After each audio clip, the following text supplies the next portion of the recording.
So welcome back everyone. आज discuss करेंगे इस लास्ट लेक्चर में इकोनॉमिक वैल्यू एडेड के बारे में। एक बहुत ही बढ़िया सा कॉन्सेप्ट है और काफ़ी आसान भी है। सो क्वेश्चन नंबर 28 से लेके क्वेश्चन नंबर 43 तक आपका इकोनॉमिक वैल्यू एडेड ही कवर्ड रहेगा और एक आखिरी क्वेश्चन है जो कि आसान सा है। So this is going to be the last lecture for the corporate valuation और उसके बाद नया चैप्टर शुरू करेंगे। सर आइए डिस्कस करते हैं। बहुत ही सिंपल सी बात है। देखो, मैं आपके सामने एक कंपनी रख देता हूँ, ठीक है, और थोड़ा ध्यान से समझना कि मान लो कि इसमें इन्वेस्ट करने वाले दो लोग हैं, दो तरह के लोग हैं। ये एक हो गया इक्विटी शेयर होल्डर्स और एक हो गया डेट होल्डर्स, ठीक है, लोन देने वाले एंड ऑल। तो इक्विटी वालों ने मान के चलिए कि 60 करोड़ रुपीस का इन्वेस्टमेंट करा है और डेट भी हमने 40 करोड़ का इशू करा है। तो टोटल मिला के कंपनी के पास कितने पैसे हो गए? कंपनी के पास हो गए 100 करोड़ रुपए, ठीक है। अब ये तो आपको पता है कि कोई भी दूसरे को पैसा फ्री में नहीं देगा। सो जो भी इन्वेस्ट किया जा रहा है इक्विटी और डेट होल्डर्स द्वारा, उस पे वो लोग कुछ एक्सपेक्ट तो कर रहे होंगे रिटर्न। अब कंपनी से इक्विटी वालों को क्या रिटर्न मिलता है सर? Equity dividend, right. और डेट होल्डर्स वालों को क्या रिटर्न मिलता है सर? इंटरेस्ट, ठीक है। और इक्विटी वालों को एक और चीज़ मिलती है, वो है capital appreciation. That is also a form of return to them. So equity dividend and capital appreciation और यहाँ पे इंटरेस्ट। अब इनको जो रिटर्न मिलता है या फिर ये लोग जो एक्सपेक्ट करते हैं कंपनी से, उस चीज़ को बोला जाता है कॉस्ट ऑफ इक्विटी। सही बात है। और ये लोगों को जो दिया जाता है उसको बोला जाता है cost of debt. So the required rate of return of the debt holders is the KD and the required rate of return of the equity share holders from the company is KE, ठीक है। इतना ये लोग expect करते हैं। So let's say कि इन्होंने expect किया है अराउंड हम 15% और इन्होंने एक्सपेक्ट किया है 10%। सिंपल लेते हैं, ठीक है। तो टोटल एक्सपेक्टेशन जो है वो हो गई है इनकी इक्विटी वालों की 9 करोड़ रुपए और इनकी हो गई है 4 करोड़ रुपए, ठीक है। सो कंपनी को टोटल खर्चा कितना होगा? दिस इज कंपनी के लिए अगर आप देखो तो ये KE और KD क्या है सर? कॉस्ट है। अगर इन्वेस्टर्स के लिए जिन्होंने पैसा दिया उनके लिए रिटर्न है, तो जिन्होंने पैसा लिया उनके लिए खर्चा है, एक्सपेंस है, कॉस्ट है, ठीक है sir. So cost of capital कहा जाता है उसको। पर एक चीज़ का ध्यान रखना, ये जो खर्चा हो रहा है 9 और 4 का, मतलब कंपनी से जो पैसे जा रहे हैं, इसमें कंपनी को एक बेनिफिट मिलता है इस 4 के अगेंस्ट में। वो है कि ये जो 4 करोड़ का इंटरेस्ट का खर्चा है, कंपनी टैक्स के लिए उसको डिडक्ट करती है, यानी कि इस पे हमारा टैक्स का अमाउंट बच जाता है। क्योंकि प्रॉफिट पे जो टैक्स हम भरते हैं उसके पहले हम प्रॉफिट को इतने करोड़ से कम कर देते हैं, यानी कि उतना मल्टीप्लाइड बाय टैक्स का जो अमाउंट है वो हमारा बचता है। हालांकि इक्विटी डिविडेंड जो होता है उस पर कोई टैक्स सेविंग नहीं होती, तो ये आफ्टर टैक्स अमाउंट ही है, यानी कि ये पूरा का पूरा हमारे लिए खर्चा है। लेकिन ये पूरा का पूरा हमारे लिए खर्चा नहीं है सर। एक हाथ से हम 4 करोड़ भले ही डेट होल्डर्स को दे रहे हैं, लेकिन दूसरे हाथ से इस पे जो टैक्स लगता है 30% का, उतना टैक्स हमारे ही बैंक अकाउंट से गवर्नमेंट के अकाउंट में जाने से बच गया। सो वो फ़ायदा भी है। सो 4 करोड़ पूरी तरह से खर्चा मानना एक तरह से गलत हो गया। 4 करोड़ का खर्चा और उससे होने वाला फ़ायदा, इनको नेट ऑफ करोगे तो वो आता है सर नेट एक्सपेंस आपका डेट होल्डर्स का। तो मैं डायरेक्ट लेता हूँ थोड़ा ध्यान देना। इसको 30% से अगर हम टैक्स रेट माने तो 30% माइनस करने के बाद आएगा 2.8। सो ये हो गया 2.8। अब लॉजिकली देखा जाए तो मेरा खर्चा हुआ सिर्फ 11.8 करोड़। 9 करोड़ का इक्विटी और डेट हो गया 11.8 करोड़, सॉरी 2.8 करोड़, तो टोटल हो गया 11.8 करोड़। ये है मेरा cost of capital in terms of rupees, ये है मेरा कॉस्ट ऑफ कैपिटल। और कितने पैसे पे? 100 करोड़ इस्तेमाल करने के लिए, ध्यान देना, 100 करोड़ रुपए इस्तेमाल करने के लिए मुझे 11.80 करोड़ चुकाना पड़ रहा है। तो परसेंटेज के फॉर्म में कितना हो गया सर? वो 11.80%। इसी को कहते हैं WACC, weighted average cost of capital.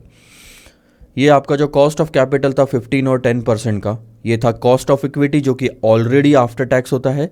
ये बिफोर टैक्स होता है, इसलिए हम उसको टैक्स का अमाउंट बचाने के बाद का अमाउंट अगर ले तो 10 - 30% होता है 7%।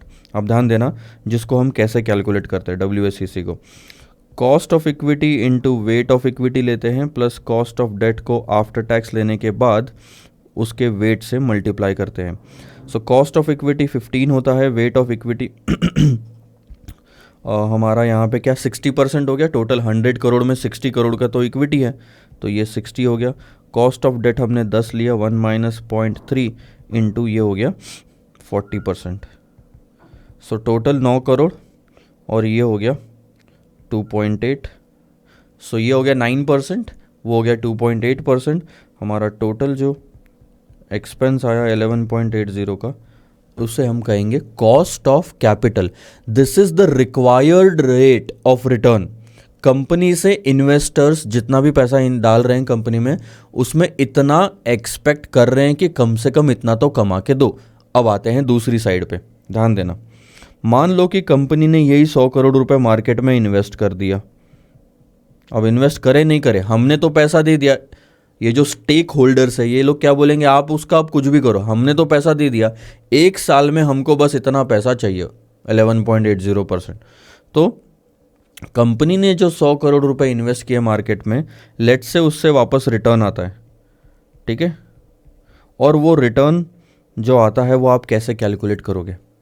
चलो देखो, ये आ गया आपका सेल्स, ये आ गया कॉस्ट, ठीक है, ये आ गया आपका EBIT, ये आ गया इंटरेस्ट, EBT, टैक्स, EAT, और इसी में से आप देते हो इक्विटी डिविडेंड, ठीक है। तो ये आ गया रिजर्व्स एंड सरप्लस में बैलेंस अमाउंट। और यहाँ से कहानी प्रॉफिट एंड लॉस अकाउंट के ख़त्म होके बैलेंस शीट शुरू हो जाती है। ये रिजर्व्स एंड सरप्लस में चला जाता है बैलेंस शीट में। तो ये है पूरी कहानी। अब आप मुझे बताओ कि रिटर्न कैलकुलेट कैसे करोगे। सबसे पहली बात तो आप ये बताओ कि कैलकुलेट करना किस पे है। अगर सिर्फ इक्विटी वालों का रिटर्न निकालना है तो सिर्फ इक्विटी वालों की अर्निंग लेते हैं, मतलब ऐसी अर्निंग जिसमें से सिर्फ इक्विटी डिविडेंड बांटा जाता है, वो है अर्निंग आफ्टर टैक्स। पर क्या हमें सिर्फ रिटर्न इक्विटी वालों के लिए निकालना है? नहीं सर, दोनों ने इन्वेस्ट करा है, हमको दोनों के एंगल से रिटर्न निकालना है। यानी कि ऐसा प्रॉफिट लो जिसमें से दोनों को बांटा जा सकता है रिटर्न। यानी कि इसको जो इंटरेस्ट दिया जाता है और उनको जो इक्विटी दिया जाता है, ऐसा प्रॉफिट। सो आप अगर इस चीज़ को देखोगे ना, अर्निंग आफ्टर टैक्स, इसमें से इंटरेस्ट नहीं बांटा जाता, ये इंटरेस्ट बांटने के बाद की फिगर है। ये जो अर्निंग आफ्टर टैक्स है, इस पे हक खाली इक्विटी वालों का होता है। थोड़ा सा और ऊपर आ जाओ और अगर आप EBT देखोगे तो इस पे हक खाली इक्विटी और गवर्नमेंट का होता है। गवर्नमेंट का इसलिए क्योंकि आपकी ये जो अर्निंग है इसमें से अभी तक आपने टैक्स नहीं भरा, तो गवर्नमेंट भी बोलती है कि भैया ये जो पैसा है ना EBT, ये हमारा है। इक्विटी होल्डर्स भी यही बोलेंगे ये हमारा है। डेट होल्डर्स नहीं बोल सकते ये हमारा है, क्योंकि इसमें से इंटरेस्ट ऑलरेडी उनको हम दे चुके थे। तो अगर हमें इन दोनों के लिए यूज़ हुआ जाने वाला प्रॉफिट निकालना है, यानी कि ऐसा प्रॉफिट जिस पे ये दोनों लोग अपना हक जता सके, तो वो हो गया सर आपका EBIT, यानी कि EBIT। इस पे हक देखो किसका है, इसमें से सबसे पहले डेट वालों को पैसा दोगे, फिर गवर्नमेंट को दोगे और फिर इक्विटी वालों को दोगे। ये है 1, 2 और ये 3, अगर आपने थोड़ा ध्यान दिया होगा। अब ध्यान देना यहाँ पे सिचुएशन क्या आती है। हमको जो पैसा चाहिए वो था सर इक्विटी और डेट वालों के लिए, तो EBIT ये अमाउंट हमको मिली। ये है earnings before interest and tax, ऐसी अर्निंग कंपनी की जिसमें से अभी तक डेट होल्डर्स को, गवर्नमेंट को और इक्विटी वालों को पैसा दिया जाना है। लेकिन एक प्रॉब्लम है इसमें, EBIT हमको पूरा नहीं चाहिए। मतलब हमको वो प्रॉफिट नहीं चाहिए जिस पे गवर्नमेंट भी अपना हक जता सके। हमको तो रिटर्न इन दोनों के लिए निकालना है, तो सिर्फ इन दोनों के लिए अप्लीकेबल रहने वाला प्रॉफिट बताओ। तो वो तो यहाँ पे दिख ही नहीं रहा आपको कि कहीं है। तो हम शुरुआत करेंगे सर इसी से। हम लेंगे ईबिट पूरा, earning before interest and tax, जो कि डेट होल्डर्स, गवर्नमेंट और इक्विटी वालों के लिए अप्लीकेबल है। इसमें से हम एक काम करेंगे, गवर्नमेंट के टैक्सेस को हटा देंगे।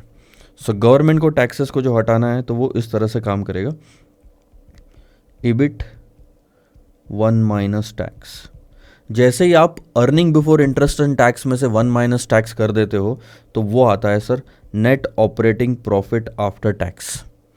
यानी कि ऐसा प्रॉफिट आफ्टर टैक्स जो ऑपरेटिंग है, यानी कि अभी तक इसमें से फाइनेंशियल एक्सपेंसेस यानी कि इंटरेस्ट माइनस नहीं हुए और आपके इक्विटी के डिविडेंड माइनस नहीं हुए, ये फाइनेंशियल एक्सपेंसेस माइनस नहीं हुए, तो ये हो गया नो पैट। तो नो पैट लो या ईबिट 1 माइनस टैक्स लो, बात तो सेम ही पड़ती है। हाँ, एक चीज़ का आप थोड़ा सा ध्यान रखेंगे कि ये जो टैक्स की अमाउंट है यहाँ पे जो निकलती है वो पूरी माइनस नहीं होती, इसमें से अलग होता है। अब मैं आपको थोड़ा सा ये चीज़ समझाऊंगा पर एक थोड़ा कैलकुलेशन हम कर लेते हैं यहाँ पे कि ये जो ईबिट 1 माइनस टैक्स हमारा आया है, ईबिट 1 माइनस टैक्स, ठीक है, लेट से वो आया है, एक अमाउंट ले लेते हैं हम हमारे एंगल से 11.8, तो हाँ लेट से कि वो आया है आपका 20 करोड़ का, earning before interest and tax आया है 20 करोड़ का और 30% टैक्स रेट था आपका। अगर आप ईबिट 1 माइनस टैक्स करते हो तो आंसर आता है 14 करोड़। आपने कितना कमाया? 14 करोड़। किस पे कमाया सर? 100 करोड़ के इन्वेस्टमेंट से। तो परसेंटेज कितना हो गया कमाने का? 14%। अब आप लॉजिक लगाओगे तो क्या इक्विटी शेयर होल्डर और डेट होल्डर्स खुश होंगे? हाँ सर, बहुत खुश होंगे, क्योंकि उन्होंने उम्मीद लगाई थी सिर्फ 11.80% की और आपने उनको कमा के दिया 14%। अगर रुपीज़ में बात करें तो उन्होंने बोला था कि आप हमको 11.80 करोड़ रुपीस दे देना, कहानी खत्म। लेकिन आपने उनको 14 करोड़ रुपीस कमा के दिए। कितने ज़्यादा कमाए सर? आपने जो कमा के दिया वो था 14 और उन्होंने जो उम्मीद लगाई थी वो थी सिर्फ 11.80 करोड़ की। ये रुपीज़ में बात कर रहा हूँ। तो आपने कितना ज़्यादा कमा के दिया? That's 2.2 crore, right. इसी चीज़ को बोलते हैं इकोनॉमिक वैल्यू एडेड। ये जो 2.2 करोड़ का एक्स्ट्रा कमाई आपने करके दी है, इसी चीज़ को बोलते हैं इकोनॉमिक वैल्यू एडेड, कि आपने शेयर होल्डर की एक्सपेक्टेशन के ऊपर और कितना कमाया। आप यानी कौन? कंपनी।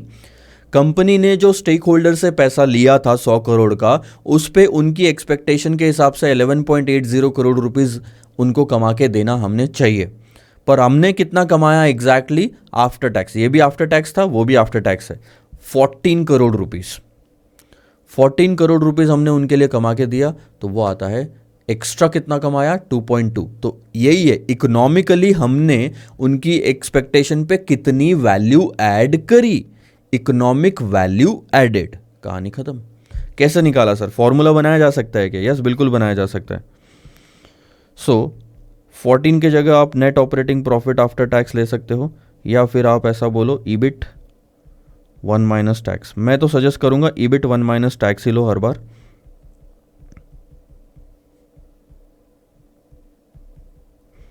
तो क्लियर रहेगा समझने में। नो पैट में कभी कभी कंफ्यूजन हो सकता है। तो ये हो गया 14। 11.80 कैसे निकाला था? आपने WACC निकाल के कैपिटल एम्प्लॉयड पे लगाया था। कैपिटल एम्प्लॉयड था आपका 100 करोड़ का। तो ये फॉर्मूला बन जाता है सर इकोनॉमिक वैल्यू एडेड का। अब अगली बार से जब भी इस फॉर्मूले को देखें या इकोनॉमिक वैल्यू एडेड के कॉन्सेप्ट को देखें, इतनी सी चीज़ समझ लो कि ये कमाई है जो कंपनी ने कमाया है, ये अमाउंट है जो कंपनी ने कमाया है, और माइनस जो दूसरी साइड है वो है अमाउंट जो कंपनी से उम्मीद लगाई गई थी, एक्सपेक्ट किया गया था। सो कंपनी से एक्सपेक्ट इतना किया गया था, कंपनी ने इतना कमा के दिया, तो डिफरेंस जो आता है उसे कहते हैं इकोनॉमिक वैल्यू एडेड। और कई बार डिफरेंस निगेटिव भी आता है। अगर इनकेस आप सिर्फ 10 करोड़ कमा के देते हो और कंपनी 11.80 एक्सपेक्ट करती है, तो 1.80 करोड़ का निगेटिव ईवी आएगा, which is bad for the company. Investors को भी एक गलत इंप्रेशन पड़ेगा कि यार ये कंपनी अपनी उम्मीदों पे खरी नहीं उतरती.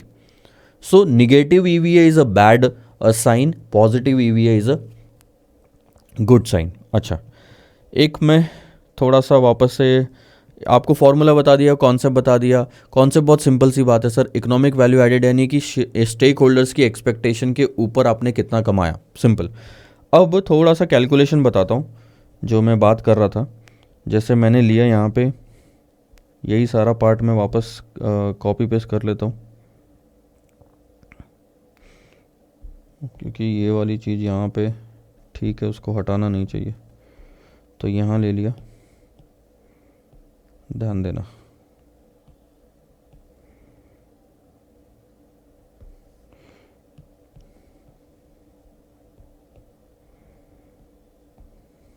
देखो एक रफ फिगर्स लेते हैं. लेट्स से सेल्स हो गया आपका 100 करोड़ का, कॉस्ट हो गई 80 करोड़ की, ईबिट हो गया 20 करोड़ का, इंटरेस्ट आता है 4 करोड़ का, तो ईबिट आ गया आपका 16 करोड़. 16 पे 30% अगर 4.8 आएगा ना, 16 पे 30% कैलकुलेट करोगे तो टैक्स आता है 4.8, तो अर्निंग आफ्टर टैक्स आएगा आपका 11.20. और यहाँ से आगे ज़्यादा मैटर करता नहीं, इक्विटी डिविडेंड ले लो 1.20, और चलो पूरा का पूरा कैपिटल एप्रिसिएशन अगर हम छोड़ दे, तो अगर पूरा ही डिविडेंड लेना है तो इसमें से 9 करोड़ का इक्विटी डिविडेंड ले लो और 2.20 आपका बचा रिजर्वेशन सरप्लस. ठीक है, ये जो एक्स्ट्रा अमाउंट की हम बात कर रहे थे, या फिर कैलकुलेशन गड़बड़ होगी. आप एक काम करो, इसको ले लो सिर्फ 1.20 करोड़. तो डिविडेंड में सिर्फ 1.20 करोड़ दिखा रहा हूँ. आप बोलोगे कि सर उनको तो 9 करोड़ का रिटर्न देना है, तो आप सिर्फ 1.20 क्यों दिखा रहे हो? उनके जो रिटर्न है ना यहाँ पे इक्विटी के, इसमें दो चीज़ें आती है सर, इक्विटी डिविडेंड और शेयर कैपिटल में जो एप्रिसिएशन होता है. तो डिविडेंड मैंने 1.2 ले लिया, बाकी का अमाउंट आप मान के चलो कि शेयर की प्राइसेस बढ़ जाएगी. ठीक है, अब रिजर्वेशन सरप्लस में 10 करोड़ जाएंगे ही ना, बढ़ेगा ही. अब मैं बात करता हूँ ये वाली फिगर की, ईबिट. ठीक है.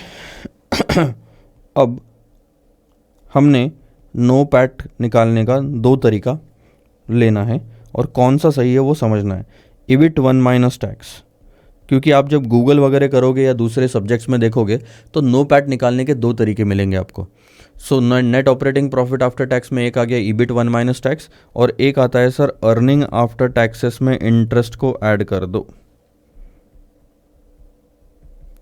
तो इसको भी, ये क्योंकि ऑलरेडी आफ्टर टैक्स था, इसमें इंटरेस्ट ऐड कर दिया तो ये ऑपरेटिंग प्रॉफिट आफ्टर टैक्स हो गया. सो दोनों में फ़र्क कैसा आता है ध्यान देना. ये 21 माइनस 0.30 करोगे तो ये आता है 14, और यह है 11.20 प्लस 4 करोगे तो ये आएगा 15.20. सो दोनों अमाउंट थोड़ी डिफ़र करती है.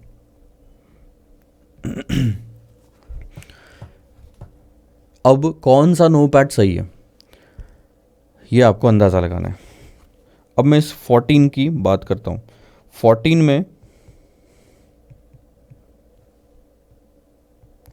इक्विटी और डिविडेंड वालों का कितना हिस्सा है? इक्विटी वालों का हिस्सा हम कितना बोल रहे थे?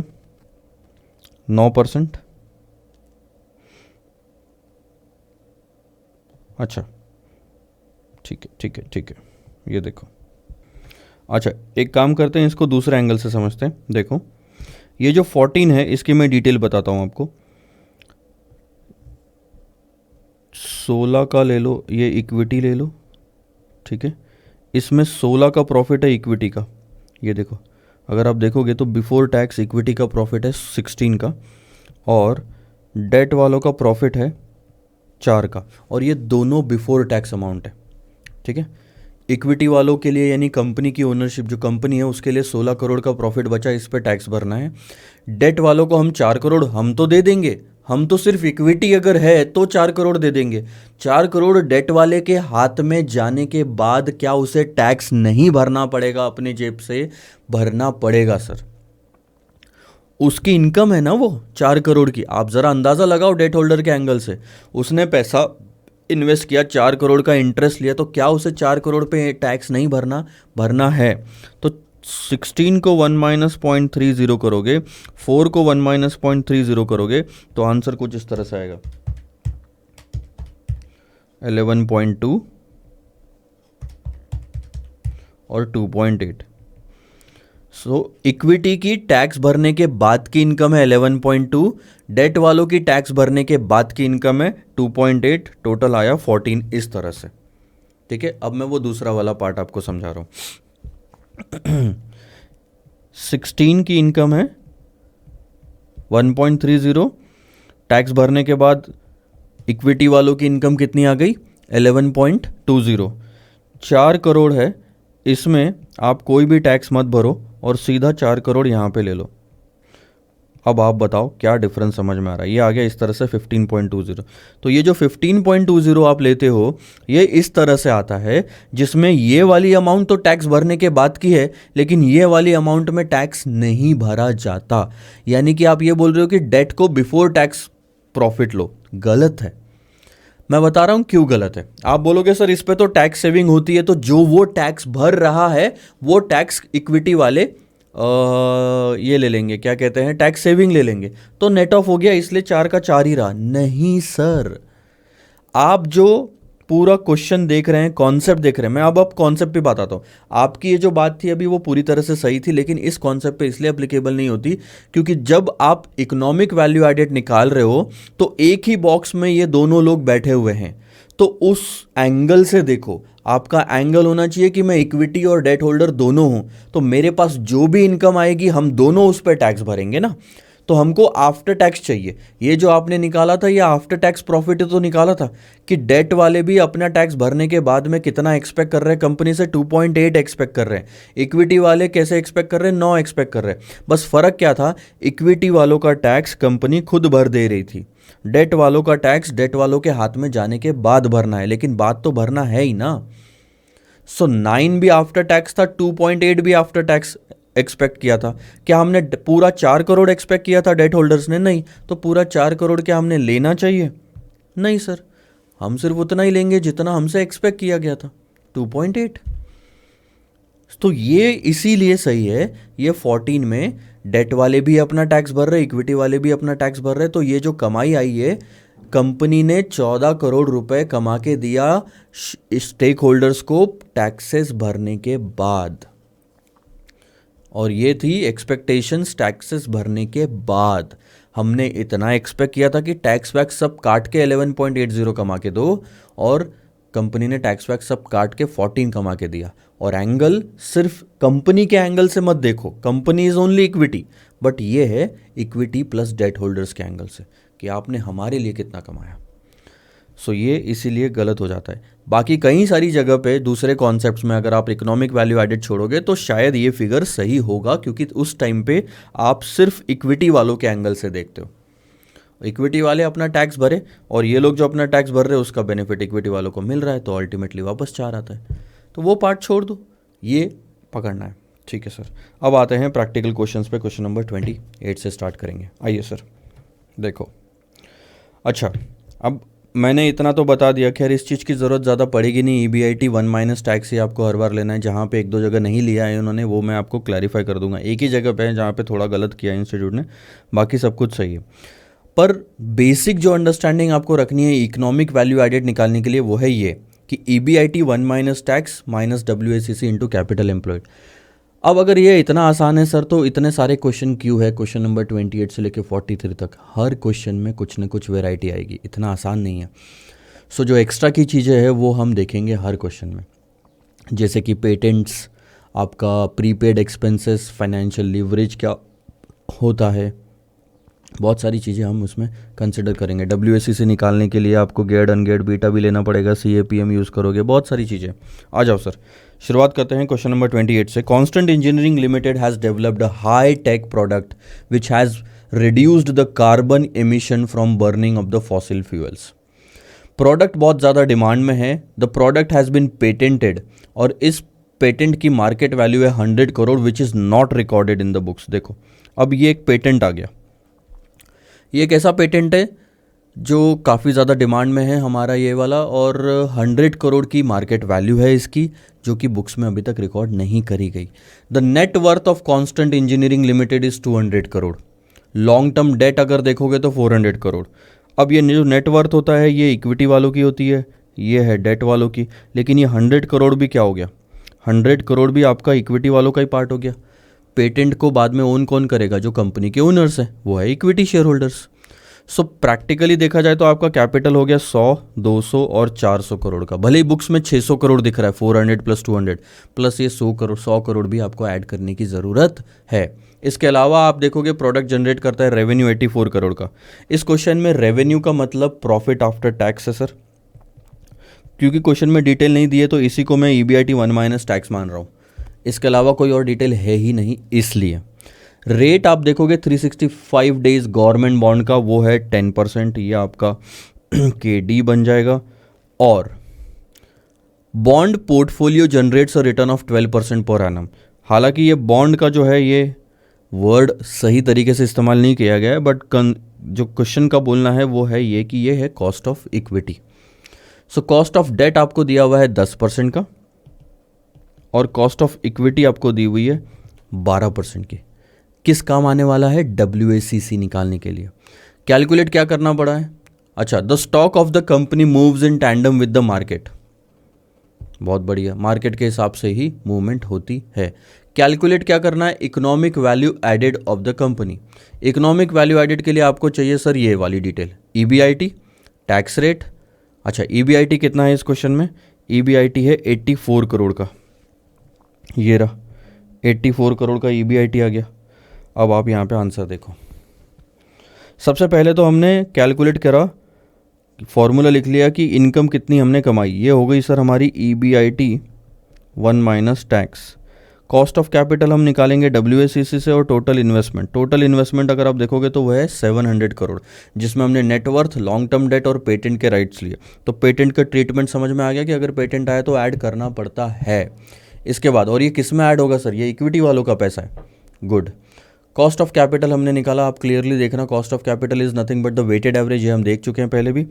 बस कॉस्ट ऑफ कैपिटल में कॉस्ट ऑफ इक्विटी लिया 12% का, और ये देखो इक्विटी का टोटल अमाउंट लिया है 300 ना कि 200, सो 300 बाय 700 हो गया, और ये है 10, 400 बाय 700 कॉस्ट ऑफ वेट।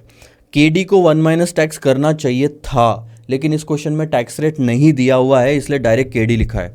इससे आ गया कि कस्टमर्स यानी कि स्टेक होल्डर्स कितना एक्सपेक्ट कर रहे हैं कंपनी से, 10.85%। 10.85% कंपनी से एक्सपेक्ट कर रहे हैं 700 करोड़ पे, और हमने कितना कमा के दिया उनको, 84 करोड़। तो आ जाओ कैलकुलेशन देखते हैं। 10.85% 700 करोड़ पे एक्सपेक्ट कर रहे हैं, तो वो आता है 75.95, और कमा के कितना दिया है कंपनी ने उनको, 84 करोड़, जबकि उम्मीद कितने की थी, सिर्फ 75.95। तो कितना ज़्यादा कमा के दिया, 8.04 करोड़। ये हो गया आपका इकोनॉमिक वैल्यू एडेड। तो इस क्वेश्चन में हमने क्या सीखा, पेटेंट के बारे में। बहुत सारे क्वेश्चन है सर अभी तो, ठीक है आ जाओ। 28 हो गया, अब हम 29 में आपके लिए होमवर्क छोड़ रहा हूँ, ईजी है। 30 पे आओ, कुछ जिसमें नया सीखेंगे वो लेंगे ना। अब आ जाओ क्वेश्चन नंबर 30 पे। काफ़ी इंटरेस्टिंग क्वेश्चन है, इसमें एक इंस्टीट्यूट की गलती भी है जो मैं पॉइंट आउट करूंगा। ऐसा सेम टू सेम क्वेश्चन आगे भी आपको मिलेगा जिसमें इंस्टीट्यूट ने सही ट्रीटमेंट करी है, तो ये ट्रीटमेंट थोड़ी सी गलत होगी जो इंस्टीट्यूट ने करी, वो हम आखिरी में डिस्कस करेंगे, लेकिन पूरा क्वेश्चन पहले हम आसानी से और सही तरीके से सॉल्व कर लेंगे। Compute the economic value added of the Goodluck limited from the following information. ठीक है, क्या निकालने बोला है उन्होंने, इकोनॉमिक वैल्यू एडेड। तो क्वेश्चन नंबर 30,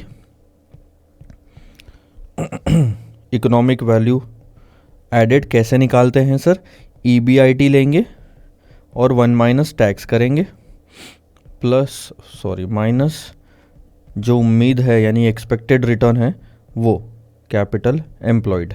ठीक है, अब देखना एक एक चीज़ें लेते जाएंगे। प्रॉफिट एंड लॉस अकाउंट आपको दिया है, अगर आप नोटिस करोगे तो प्रॉफिट एंड लॉस अकाउंट ये रहा आपका रेवेन्यू 2000 लाख का, डायरेक्ट और इनडायरेक्ट एक्सपेंसेस यहाँ पे दिए हुए, वो सब माइनस करने के बाद profit before interest and tax, यही है वो फिगर आपकी ईबीआईटी की। अरे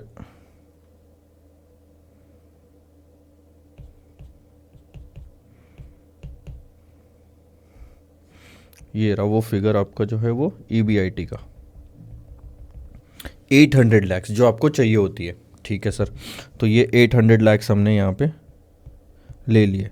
टैक्स का रेट कितना सर, 30% क्वेश्चन में दिया हुआ है, तो 800 माइनस 30% आता है 560। लेकिन कहानी ईबीआईटी की ख़त्म नहीं होती यहाँ पे, आगे देखना क्या आता है। तो ये तो हो गया। इसके बाद यहाँ पे आपको इंटरेस्ट दिया है, प्रॉफिट बिफोर टैक्स आया, टैक्स माइनस करा तो प्रॉफिट आफ्टर टैक्स आया। बैलेंस शीट देखो, बैलेंस शीट में इतना पार्ट जो है ये इक्विटी वालों का है 1600 लैक्स का, इतना डेट वालों का है 200 लैक्स का, और ये तो करंट लाइबिलिटीज़ आ गई। इसके बाद में आपको नॉन करंट असेट्स यानी कि फिक्स्ड असेट्स दिए हुए हैं, करंट असेट्स भी 600 के दिए हुए हैं। कॉस्ट ऑफ डेट है 15% की, कॉस्ट ऑफ इक्विटी है 12%, टैक्स का रेट है 30%। जिस पर्पज से हमने ये क्वेश्चन लिया है वो है ये आखिरी का ट्रीटमेंट, बैड डेप्ट प्रोविजन। अब क्या है देखो, बैड डेप्ट्स जो है ना उसका प्रोविजन किया गया है। क्या मतलब होता है इसका, इसका सिंपल सा मतलब है कि कोई ये एक्चुअल में खर्चा अभी तक हुआ नहीं है, एक्चुअल में कोई बैड डेप्ट्स हुए नहीं है। जो कस्टमर्स को हमने बेचा था, जो हमारे डेटर्स है जिनसे पैसा लेना बनता है, वो शायद पैसा नहीं देंगे। इतना हमने एस्टिमेट किया कि 40 लाख का जो डेटर्स है वो बैड डेप्ट्स बन जाएगा, इसलिए अभी से हमने उसका प्रोविज़न बना के रख लिया, जो कि एक्चुअल में लॉस अभी तक नहीं हुआ। तो इस चीज़ को हमें रिवर्स करना पड़ेगा।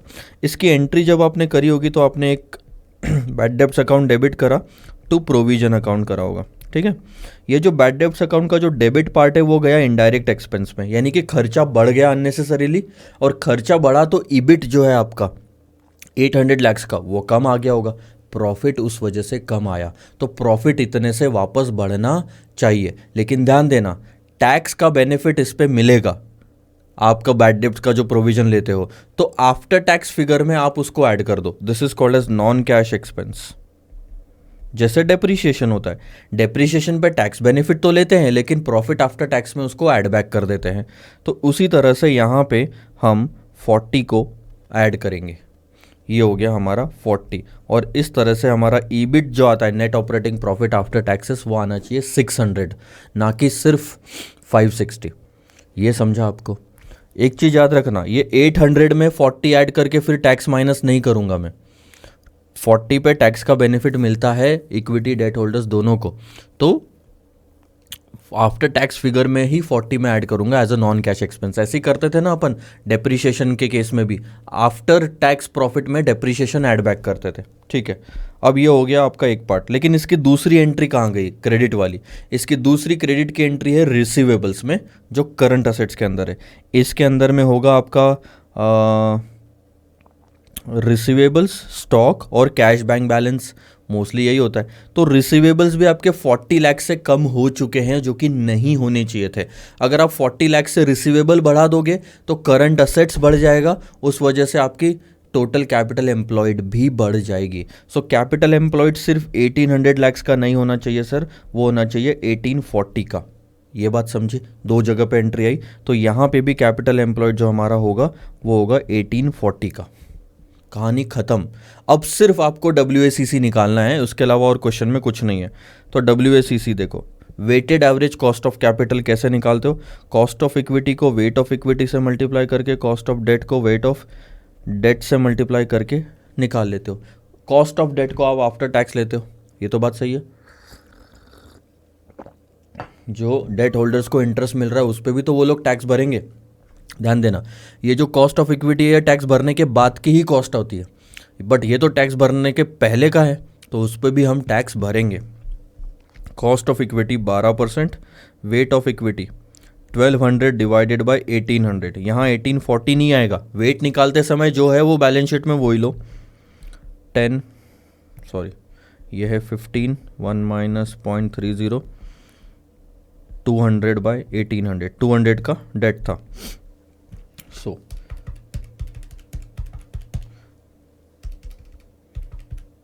12 इंटू 1200 बाय 1800, सही है ये। कॉस्ट ऑफ इक्विटी कितनी है? 12%।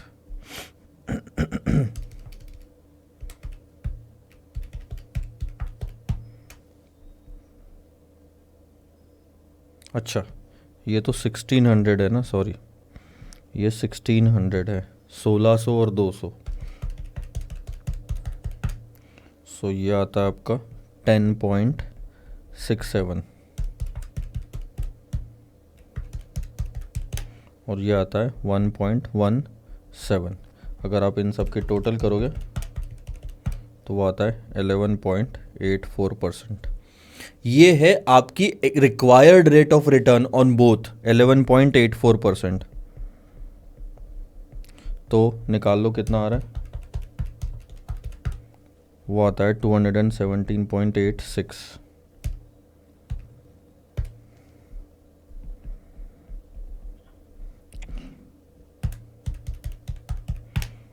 और 382.14। सो आपका इकोनॉमिक वैल्यू एडेड कितना आया? 382.14। अब इंस्टीट्यूट के आंसर में और हमारे आंसर में देखना कहाँ कहाँ वेरिएशन है। पहले तो कहाँ कहाँ सिमिलैरिटी है। इंस्टीट्यूट का कैपिटल एम्प्लॉयड हमारा कैपिटल एम्प्लॉयड मैच करता है, WACC भी मैच करता है, ये 40 की ट्रीटमेंट भी मैच करती है, 1 - 0.30 भी मैच करता है। बस जो नहीं मैच करता वो ये है कि इंस्टीट्यूट ने यहाँ पे, अच्छा 1 - 30 ही तो नहीं मैच कर रहा। इंस्टीट्यूट ने 800 में से टैक्स को माइनस करने के बजाय 800 में से जो एग्जैक्ट टैक्स है वो माइनस कराए। अब मैं पहले तो आपको इंस्टीट्यूट का आंसर बताता हूँ। अब 801 माइनस टैक्स करते हो तो आंसर आता है 560, ठीक है। लेकिन अगर आप 800 में से ये वाला टैक्स जो एक्चुअल टैक्स था वो माइनस करते हो तो आंसर कुछ और आएगा सर। 8 - 2 31 करोगे तो वो आंसर आता है 569। तो ज़्यादा प्रॉफिट आता है क्योंकि इंटरेस्ट पे टैक्स इसके अंदर इंक्लूडेड नहीं है। इंटरेस्ट है 30 का, 30 पे 30% यानी कि 9 लाख का टैक्स कम कंसिडर किया जा रहा है 231 में। हम कंसिडर कर रहे हैं 240 का टैक्स, इंस्टीट्यूट कंसिडर कर रहा है 231। मैंने यही बोला था कि जो यहाँ पे टैक्स है ये सिर्फ इक्विटी वालों का टैक्स है, ठीक है। तो अब थोड़ा ध्यान देना, हम जो इकोनॉमिक वैल्यू एडेड निकाल रहे हैं सर, ध्यान देना, ये जो EBIT लिया है 800 का, ये किसका प्रॉफिट है सर? ये डेट और इक्विटी वालों का। तो टैक्स भी किसका लेना चाहिए? डेट और इक्विटी।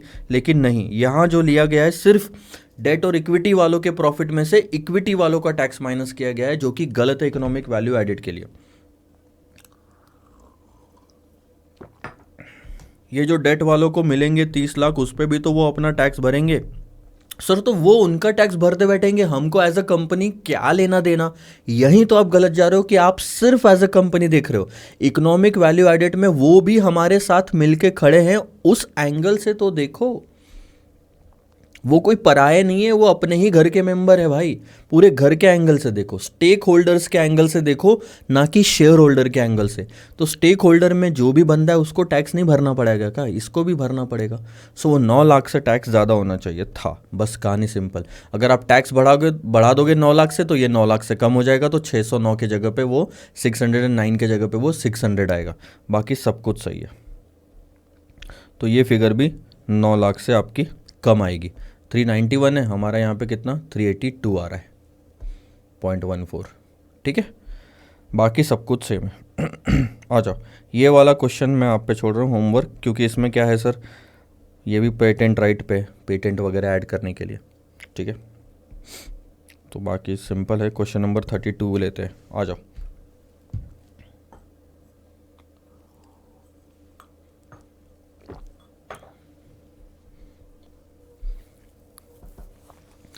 RST लिमिटेड ने करंट फाइनेंशियल इनकम की स्टेटमेंट रिपोर्ट में नेट इनकम यानी कि आफ्टर टैक्स होगा ये फिगर, रिपोर्ट की है 25 लाख की।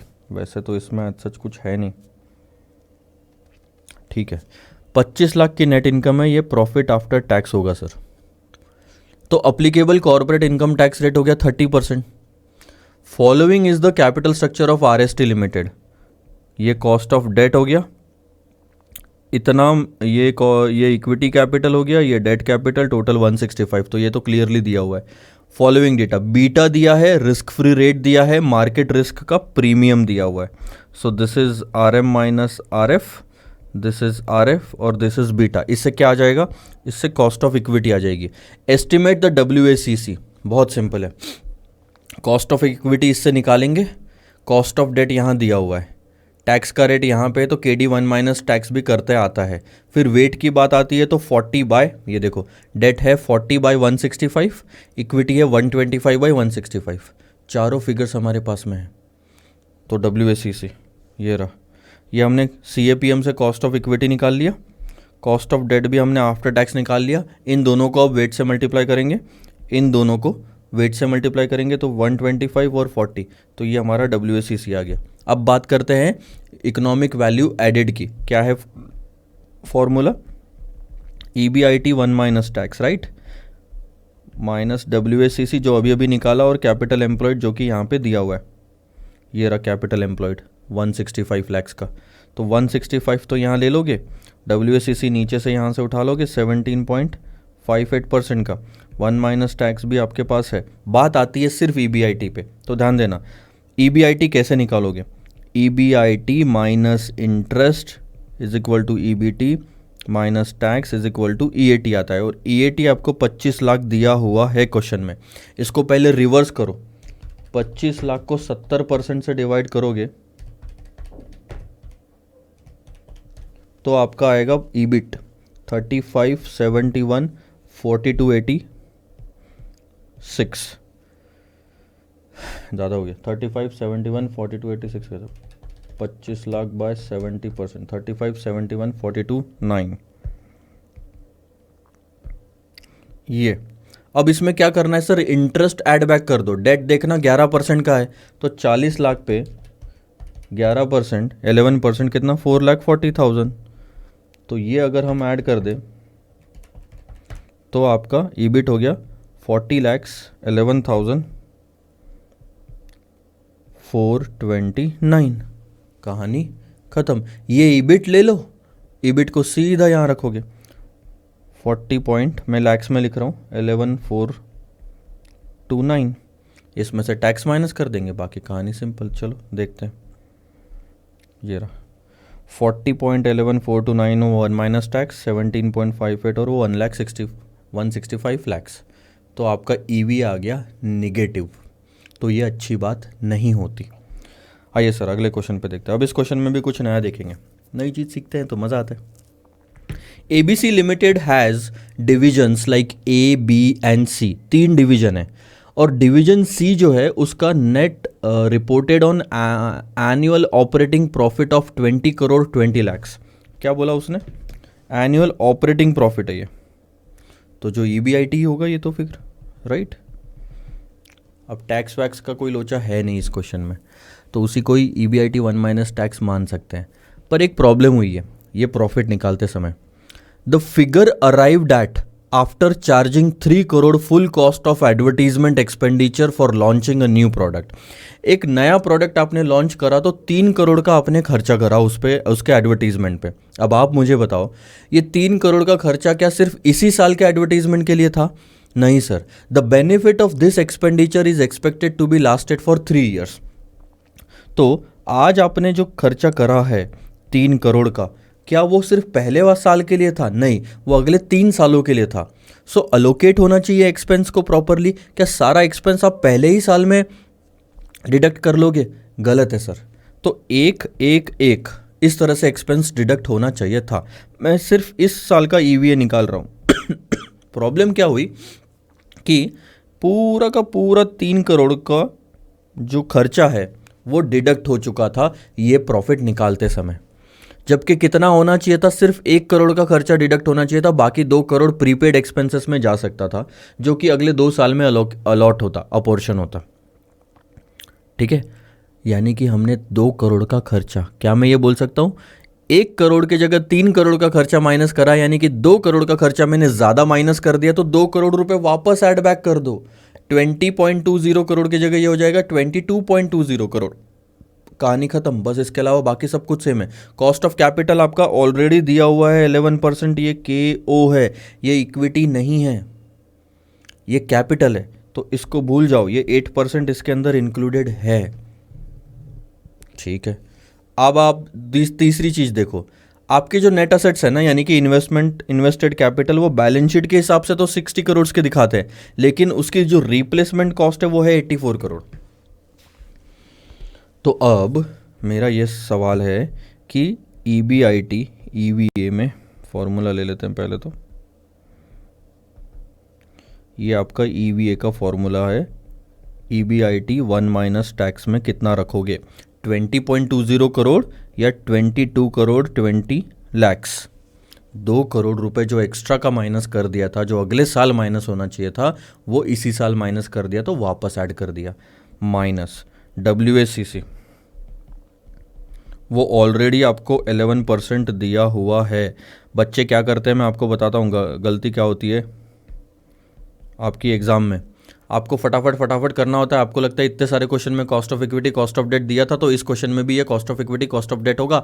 आपने बस ये एक वर्ड पढ़ना भूल गए और कुछ ना कुछ आप उल्टा सीधा करके आ जाओगे 11 और 8% के साथ में ना। 11% ऑलरेडी WACC है सर।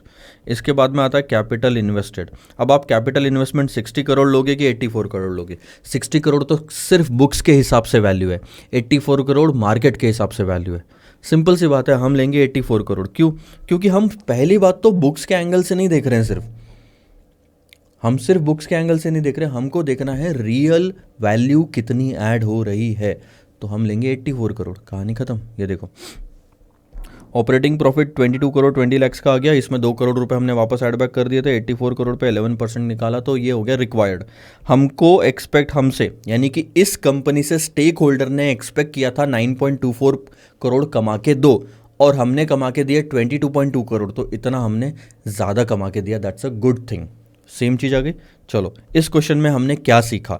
हमने सीखा प्रीपेड एक्सपेंसेस के बारे में, कि कोई खर्चा अगर 2-3 सालों के लिए किया जाता है तो उसको अलोकेट करना चाहिए, ना कि पूरा का पूरा खर्चा पहले साल माइनस करना चाहिए।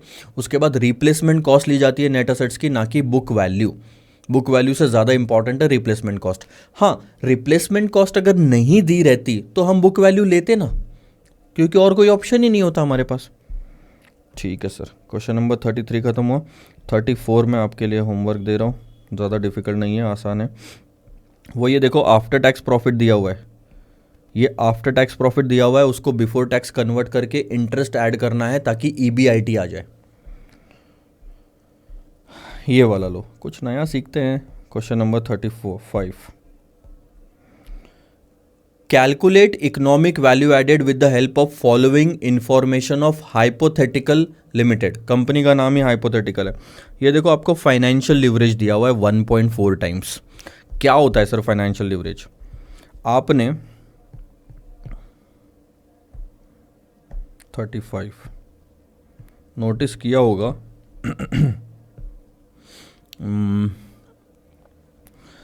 ये होता है सेल्स। इंटर पे फाइनेंशियल मैनेजमेंट पे टाइप्स ऑफ लिवरेजेस नाम का चैप्टर हुआ करता था। सेल्स में से कॉस्ट माइनस करी तो आती है EBIT, उसमें से इंटरेस्ट माइनस करा तो आता है EBT, उसमें से टैक्स माइनस करा तो आता है EAT।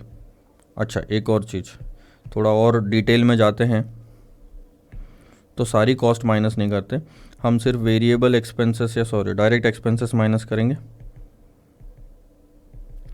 सिर्फ डायरेक्ट एक्सपेंसेस माइनस करते हैं तो आता है कंट्रीब्यूशन। याद है कॉस्टिंग में हम ये सीखा था हमने, कंट्रीब्यूशन में से आप अगर फिक्स कॉस्ट माइनस करते हो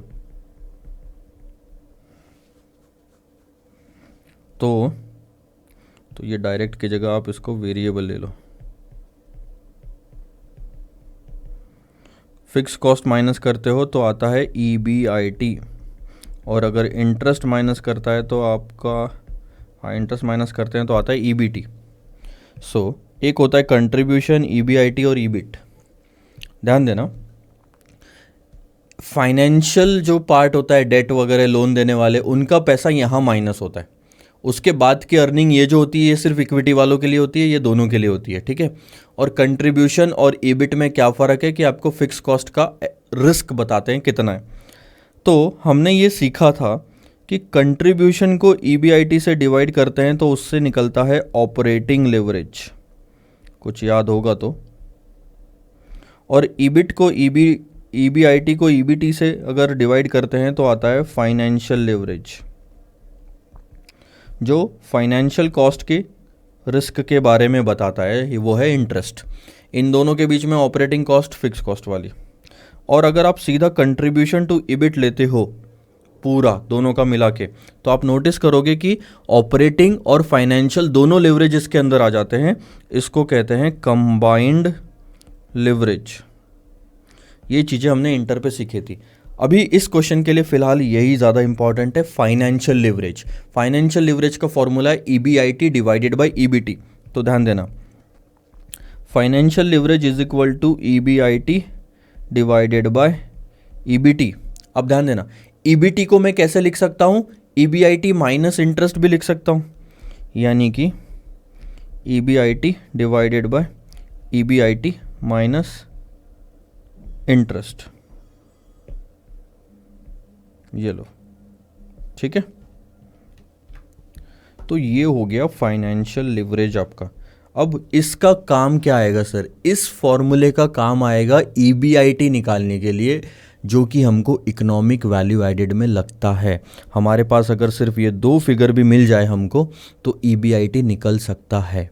देखो, तो 1.4 टाइम्स फाइनेंशियल लिवरेज दिया है आपको, कैपिटल स्ट्रक्चर दिया है 170 लाख का, रिजर्व्स एंड सरप्लस दिया है 130 लाख का। टोटल मिला के देखोगे तो 300 लाख का आपका इक्विटी का पैसा बनता है, ठीक है। इसके बाद डिबेंचर्स है 400 लैक्स का। कूल। कॉस्ट ऑफ इक्विटी है 17.5%, इनकम टैक्स का रेट है 30%। चलो, अब आपने सबसे पहले यही फॉर्मूला इस्तेमाल किया फाइनेंशियल लिवरेज का, जिसमें आपको ये तो पता था कि 1.4 टाइम्स फाइनेंशियल लिवरेज है, लेकिन अब आप इंटरेस्ट की अमाउंट कैसे निकालोगे? बहुत सिंपल, 400 लैक्स पे कॉस्ट ऑफ डेट लगा के 10% अगर आप उस पे लगाओगे तो वो 40 आ गया। तो EBIT divided bye EBIT minus 40 आप मल्टीप्लाई कर लो तो वो आ जाएगा 1.4 EBIT माइनस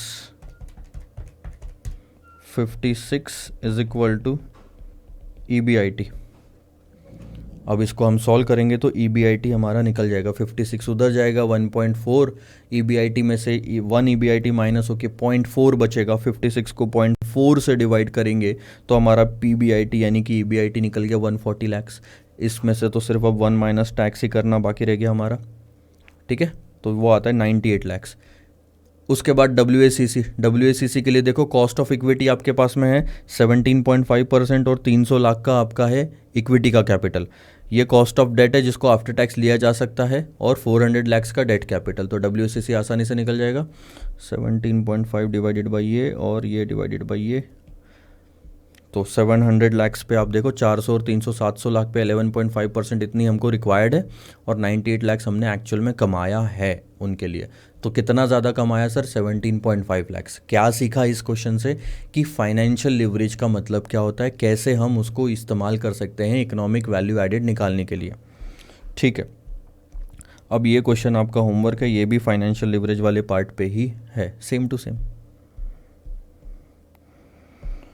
37 पे आओ, देखो अब इसमें कुछ नया सीखेंगे। The following data pertains to XYZ incorporation engaged in a software consultancy business as on 31 December. तो इनकम कितनी हुई कंसल्टेंसी से? 935 मिलियन की। तो EBIT आ गया जो हमको लगता है, इस पे नज़र रखना 180 पे। इसके बाद इंटरेस्ट माइनस हुआ, EBT आया, टैक्स माइनस हुआ, ठीक है। बैलेंस शीट में देखो इक्विटी स्टॉक्स है हमारे पास में 10 मिलियन शेयर से $10 के, टोटल शेयर कितना है 10 मिलियन से। रिजर्व सरप्लस है तो टोटल मिला के ये कितना 425 हो गया इक्विटी का, 425, और लोन कितना 180, तो टोटल है 605 का कैपिटल, ठीक है। तो वेट्स तो हमको मिल गए, 425/605 और 180/605 कॉस्ट ऑफ इक्विटी का वेट मिल गया, और लोन का भी वेट मिल गया। हमको सिर्फ कॉस्ट ऑफ डेट चाहिए अब, ठीक है। आगे देखो, इकोनॉमिक वैल्यू एडेड निकालने बोला है तो सबसे पहले हम EBIT लेंगे। अच्छा, कोई WACC निकालना ही नहीं है, यहाँ पे क्लियरली WACC निकाल के दिया हुआ है। टोटल आपका 605 लैक्स का इन्वेस्टमेंट आ रहा था, मल्टीप्लाई कर दो तो रिक्वायर्ड अमाउंट मिल जाएगी। EBIT आपको पिछले पेज पे दी हुई है। EBIT 180 लाख से डायरेक्ट 35% माइनस करो। ध्यान देना ये वही क्वेश्चन है सर, आई थिंक ये वही है, एक और आएगा। पर अगर आप देखोगे तो यहाँ पे टैक्स की अमाउंट कितनी है 56.70, ये अमाउंट माइनस नहीं करेंगे, 35% अलग से लगाएंगे हम 180 पे और वो अमाउंट माइनस करेंगे, यानी कि डेट वालों को जो टैक्स भरना है वो भी माइनस होगा। ये देखो 63 आ रहा है, 56 नहीं आ रहा। तो EBIT में से टैक्स माइनस किया तो आपका net operating profit after tax आया, और ये उन्होंने कॉस्ट ऑफ कैपिटल एम्प्लॉयड यहाँ निकाला, इसका मैं टोटल बताता हूँ, ये रहा। इक्विटी का टोटल हो गया 425, लोन का टोटल हो गया 180, टोटल 605 पे 12% का WACC लगाया, तो इतना एक्सपेक्ट किया जा रहा है इन्वेस्टर्स को $72.60 मिलियन कमा के देना है। और कितना कमा के दिया? $107 मिलियन। तो कितना ज़्यादा कमा के दिया? $44.40 मिलियन। सिंपल। इसके बाद उन्होंने बोला मार्केट वैल्यू एडेड, अगर कंपनी के शेयर की करंट वैल्यू $50 है, अगर करंट वैल्यू $50 है और टोटल $10 मिलियन शेयर्स है, तो कंपनी की मार्केट वैल्यू हो गई $500 मिलियन। पिछले पेज पे स्टार्टिंग में देखा था ना कि 10 मिलियन शेयर्स है और हर शेयर की कीमत $50 है, तो टोटल वैल्यू हो गई 500, और इक्विटी कितना है कंपनी में, रिजर्व्स और इक्विटी कैपिटल मिला के 425, यही तो था ना 425। Book value 425, book value 425, market value 500, तो मार्केट वैल्यू एडेड कितना हो गया कि बुक वैल्यू के ऊपर कितनी है मार्केट वैल्यू? 75। बहुत इजी था ये तो। चलो अगला क्वेश्चन देखते हैं, कुछ नया मिलना चाहिए तो मज़ा आता है।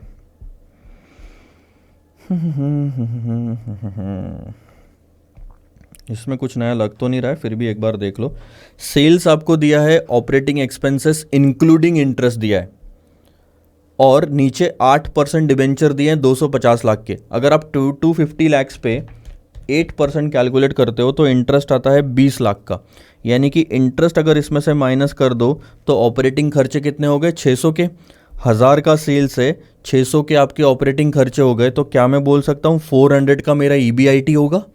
एग्जैक्टली तो ये EBIT आ गया। इसके बाद और एक चीज़ ध्यान देना, यहाँ से लेके यहाँ तक यानी 250, ये रहा 750 का आपका टोटल कैपिटल इन्वेस्टेड आ रहा है, जिसमें से डेट का पार्ट है 250 और इक्विटी रिजर्व्स का पार्ट है 500।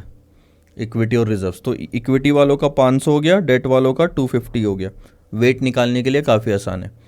मार्केट वैल्यू भी दी है पूरे कंपनी की, कॉर्पोरेट टैक्स रेट दिया हुआ है 30% का, risk free rate, market rate और इक्विटी बीटा, इन तीनों से क्या आ जाएगा? 7 + 1.4 in bracket 12 - 7 cost of equity, so that's 14% cost of equity आ गया। और 8% को अगर आप आफ्टर टैक्स करोगे तो KD भी आ जाएगा, सो 8 1 - 0.30 करोगे तो KD भी आ जाएगा आपका। इसके बाद आपके पास में वेट्स है 250 और 500, तो WACC भी आ जाता है आपका। चलो मैं आपको ये वाला पार्ट थोड़ा सा करके दिखाता हूँ यहाँ पे। सबसे पहले तो cost of equity is equal to risk free rate plus beta in bracket market rate minus risk free rate 1.4, तो रिस्क फ्री रेट है 7 + 1.4 12 - 7, तो ये आ गया 14%। KD ले लो 8% 1 - 0.30, तो वो आ गया 5.6। चलो आगे दोनों, अब आपका WACC निकल सकता है। क्या फॉर्मूला है? Cost of equity, wait of equity, 100 bar use कर चुके हैं अपन ये, KD, और क्योंकि ऑलरेडी आफ्टर टैक्स ले लिया तो वेट ऑफ D। सो ये 14 × 500/750 ले लूँगा प्लस 5.6 × 250/750 आ गया। डेट मेरा 250 का ही था, 9 पॉइंट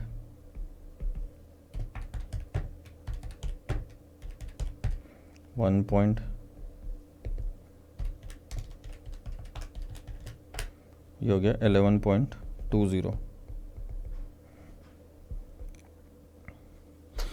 WACC आ गया आपका 11.20। टोटल कैपिटल कितना है 750 लाख का। और कोई इन्फॉर्मेशन अगर नहीं दी रही तो EBIT 1000 लाख का माइनस 600 यानी कि 400 लैक्स। वो 20 लाख का इंटरेस्ट हटा देना, ठीक है। और कुछ इन्फॉर्मेशन है तो देख लेते, नहीं है ज़्यादा। तो हमको सबसे पहले WACC निकालना था, 11.20% निकाला। अब हम निकालते हैं इकोनॉमिक वैल्यू एडेड।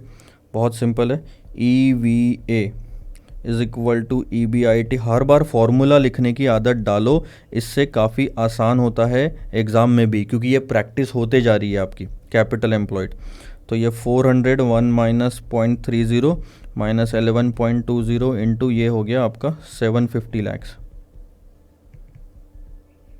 चलो तो ये हो गया 280,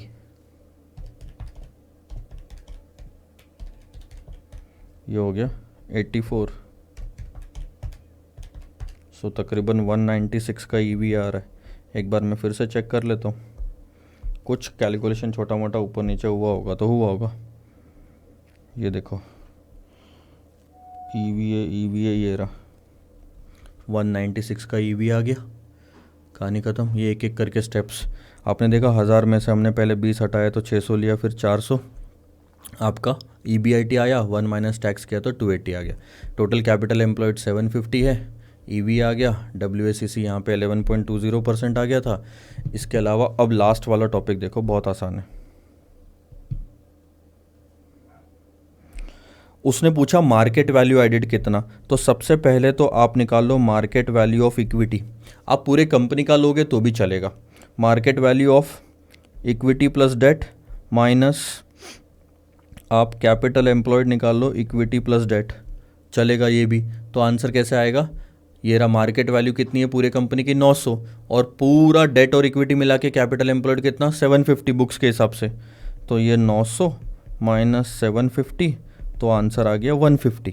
इसके अलावा अगर आप मार्केट वैल्यू ऑफ इक्विटी लोगे तो वो कैसे निकालना पड़ेगा, 900 में से आपको डेट माइनस करना पड़ेगा तो आएगा 650। मैं थोड़ा इधर ले लेता हूँ, देखो market value of equity plus debt में से डेट माइनस करोगे तभी तो मार्केट वैल्यू ऑफ इक्विटी आएगी। तो 900 में से 250 माइनस करोगे तो 650 आई मार्केट वैल्यू ऑफ इक्विटी। और बुक वैल्यू ऑफ इक्विटी कितना है 500, तो मार्केट वैल्यू एडेड कितना हो गया 150। तो आप यहाँ से भी देखोगे तो 150 आंसर आता है, यहाँ से भी देखोगे तो 150 आंसर आता है। मार्केट वैल्यू एडेड का सिंपल सा कॉन्सेप्ट है कि आप बुक्स के कंपैरिजन में मार्केट में इक्विटी की वैल्यू कितनी है। इक्विटी की वैल्यू, बुक्स की वैल्यू, डेट की वैल्यू तो ऑलमोस्ट सेम ही होती है। तो दो तरीके थे आपके 150 निकालने के, एक ये market value of equity, equity fund, market value of entire company, capital employed. चलो सर, अब ये वाला क्वेश्चन है वो बैड डेब्ट्स प्रोविजन का, जो मैं बोल रहा था कि वहाँ गलत है और यहाँ पे सही लिया हुआ है। देखो आपको समझ में आएगा। C compute EVA of A limited with the following information. इसमें हम देखेंगे बैड डेब्ट्स का provision. Profit and loss account आपको इस साइड में दिया है, बैलेंस शीट आपको उस साइड में दी हुई है। देखो revenue, direct cost, selling and general administrative expenses, EBIT जो हमें ज़रूरत है, इंटरेस्ट, उसके बाद EBT आया, टैक्स माइनस किया तो EAT आया, ठीक है। बैलेंस शीट साइड में देखना इक्विटी और रिजर्व्स हो गया 800 का, नॉन करंट बोरोविंग्स यानी लॉन्ग टर्म डेट बोरोविंग्स आपके या डेट हो गए या लोन हो गए 100 का, टोटल हो गया 900, ठीक है सर। अब करंट लाइबिलिटीज आ गई। यहाँ देखो, अज्यूम द बैड डेप्ट provision of 20 lakhs is included in this SGA and the same amount is reduced from the trade receivable. तो ध्यान दो क्या है, क्या ट्रीटमेंट होगा, 20 लाख से आपका EBIT बढ़ जाएगा। सो EVA निकालते समय EBIT को तो 1 माइनस टैक्स हम कर लेंगे, लेकिन उसके बाद उसमें 20 ऐड करना है। अब बहुत लोगों का ये डाउट होगा कि सर EBIT में ऐड करके फिर टैक्स माइनस करें तो वो गलत हो जाएगा, क्योंकि इस पे टैक्स बेनिफिट आप छोड़ दोगे। फिर जो छोड़ने नहीं है मिलेगा सर, क्यों छोड़ेंगे हम, पर नॉन कैश एक्सपेंस होने की वजह से ये हम वापस ऐड कर लेंगे। तो कुछ एंट्री, अच्छा इसके पहले ये आप टैक्स निकाल लोगे तो वो 30% के आसपास आएगा। सो हम क्या करेंगे, 410 1 माइनस 0.30 प्लस 20, कहानी खत्म। अच्छा, ये तो हमने बोला था कि ऐसा होना चाहिए। पिछले वाले क्वेश्चन में इंस्टीट्यूट ने क्या करा था, टैक्स का एक्सपेंस पूरा 120 माइनस करा था, तो इस क्वेश्चन में भी वैसा होना चाहिए, जो कि है गलत, नहीं होना चाहिए और नहीं हुआ है। कितना माइनस हुआ है देखो, 123। तो EBIT में से 30% माइनस करा, सीधा उन्होंने लगाया 30%। बहुत लोगों का ये बोलना है कि यार ये तो 120 है, यहाँ पे टैक्स एक्सपेंस है, यहाँ पे 123 है, तो ये 123 गलत या मिस प्रिंटिंग होगी। नहीं, ये सही है 123।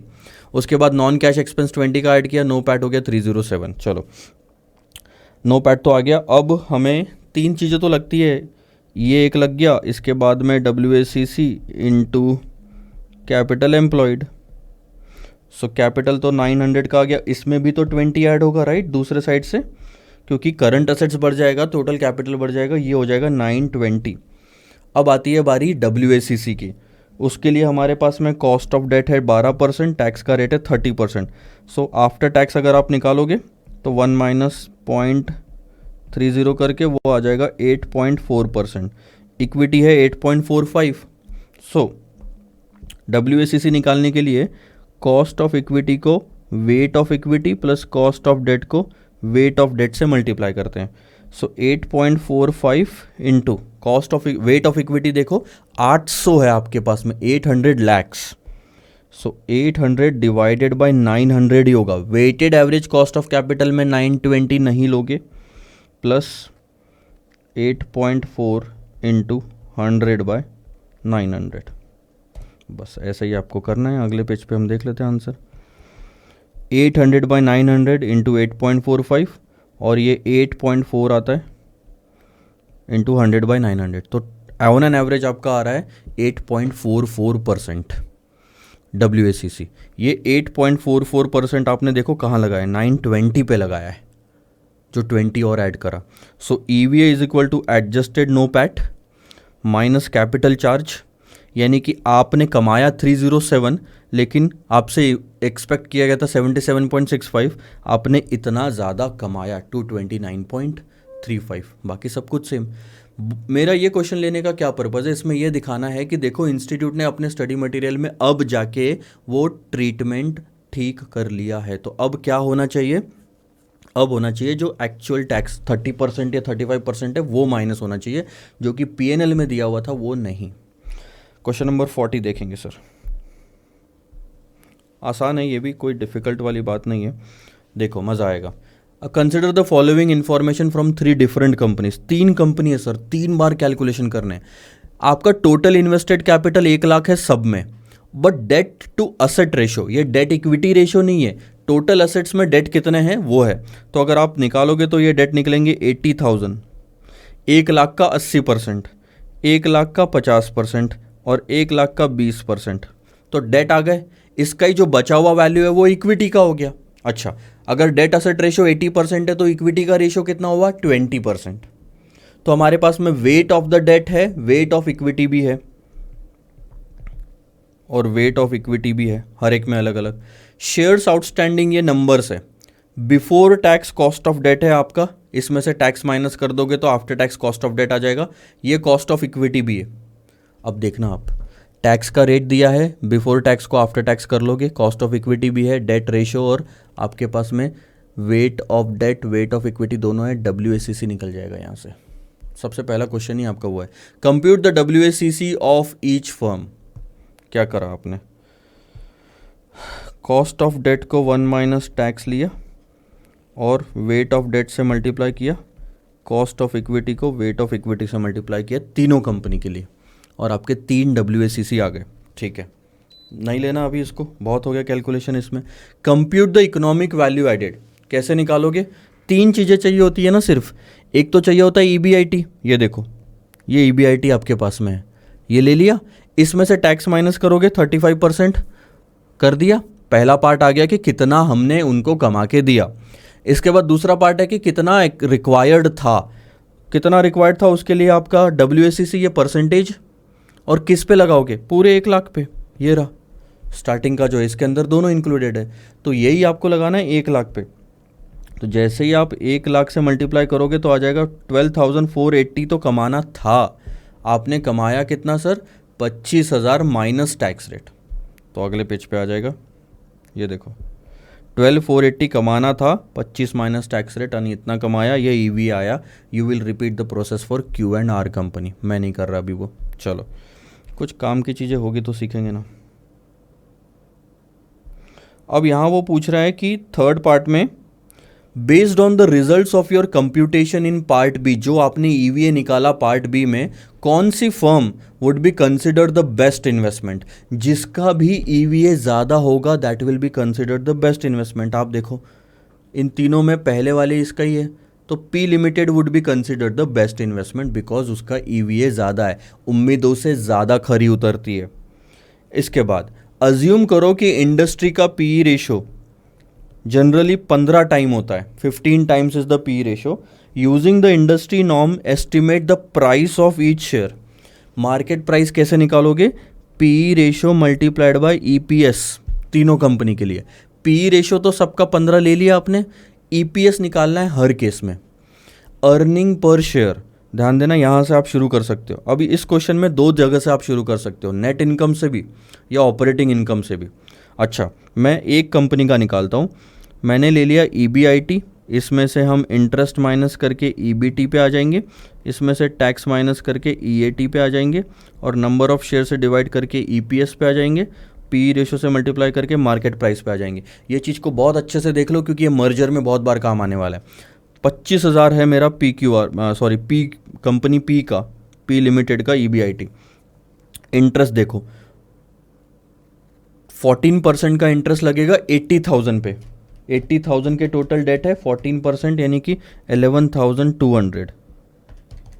तो ईबिट आया है 13,800 का, उस पर टैक्स का रेट है 35%, तो 35% हो गया 4,830। तो अर्निंग आफ्टर टैक्स आएगा 8,970। ठीक है, एक मैंने ये जानबूझ के लिए ये बताने के लिए कि देखो ये जो ईएटी है और ये जो आपको दिया हुआ है ये सेम ही है, यहाँ पे काम नहीं करता यार ये रहा। तो अब डायरेक्ट आप यहाँ से उठा सकते हो क्योंकि इतनी वर्किंग क्यों करें बार बार। ईएटी आ गया, नंबर ऑफ शेयर कितने हैं आपके 6,100, तो ईपीएस आ गया 1.4705 और पी रेशो है 15, उसको 15 से मल्टीप्लाई करेंगे तो प्राइस आती है कुछ 22.06। कहानी ख़त्म। मार्केट प्राइस ऐसे ही आप Q और R के लिए निकाल लोगे, कितना 22.06, देखो 22.0523 यानी है। अब इन्होंने देखो पूरा ईबीआईटी से लेके किया है, अगर आप सिर्फ यहाँ से भी करते तो इतने में भी काम आपका हो जाता। ये इसलिए किया है, मैंने भी आपको करके दिया, यहाँ पे भी दिया है क्योंकि अगली बार अगर नेट इनकम नहीं दी रही आपको अलग से तो ये कैलकुलेशन समझ आना चाहिए कि कैसे करना है। देखो, which factor would cause you to adjust the P ratio value used in part D so that it is more appropriate. क्या मतलब हुआ, कौन सा फैक्टर है जिससे आपको लगता है कि पी रेशो एडजस्ट करना चाहिए, जिससे बहुत मतलब थोड़ी और एप्रोप्रिएट वैल्यूज़ मिलेगी। बहुत सिंपल है, आपने एक काम क्या किया पता है, आपने सारी कंपनीज का पी रेशो 15 ले लिया जो कि थोड़ा सा ऑकवर्ड है।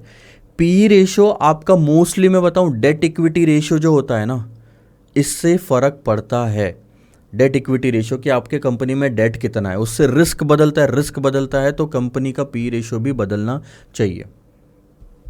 अच्छा, इंस्टीट्यूट ने क्या बोला है, इंस्टीट्यूट ने भी वही बोला है, given the 3 firms have substantially different capital structure, यानी डेट इक्विटी का जो रेशियो है कंपनी में तीनों में अलग अलग है, तो तीनों का पी रेशियो सेम नहीं हो सकता। We would expect that they also have a different degree of financial risk, therefore we might want to adjust the P ratio to account for the risk differences.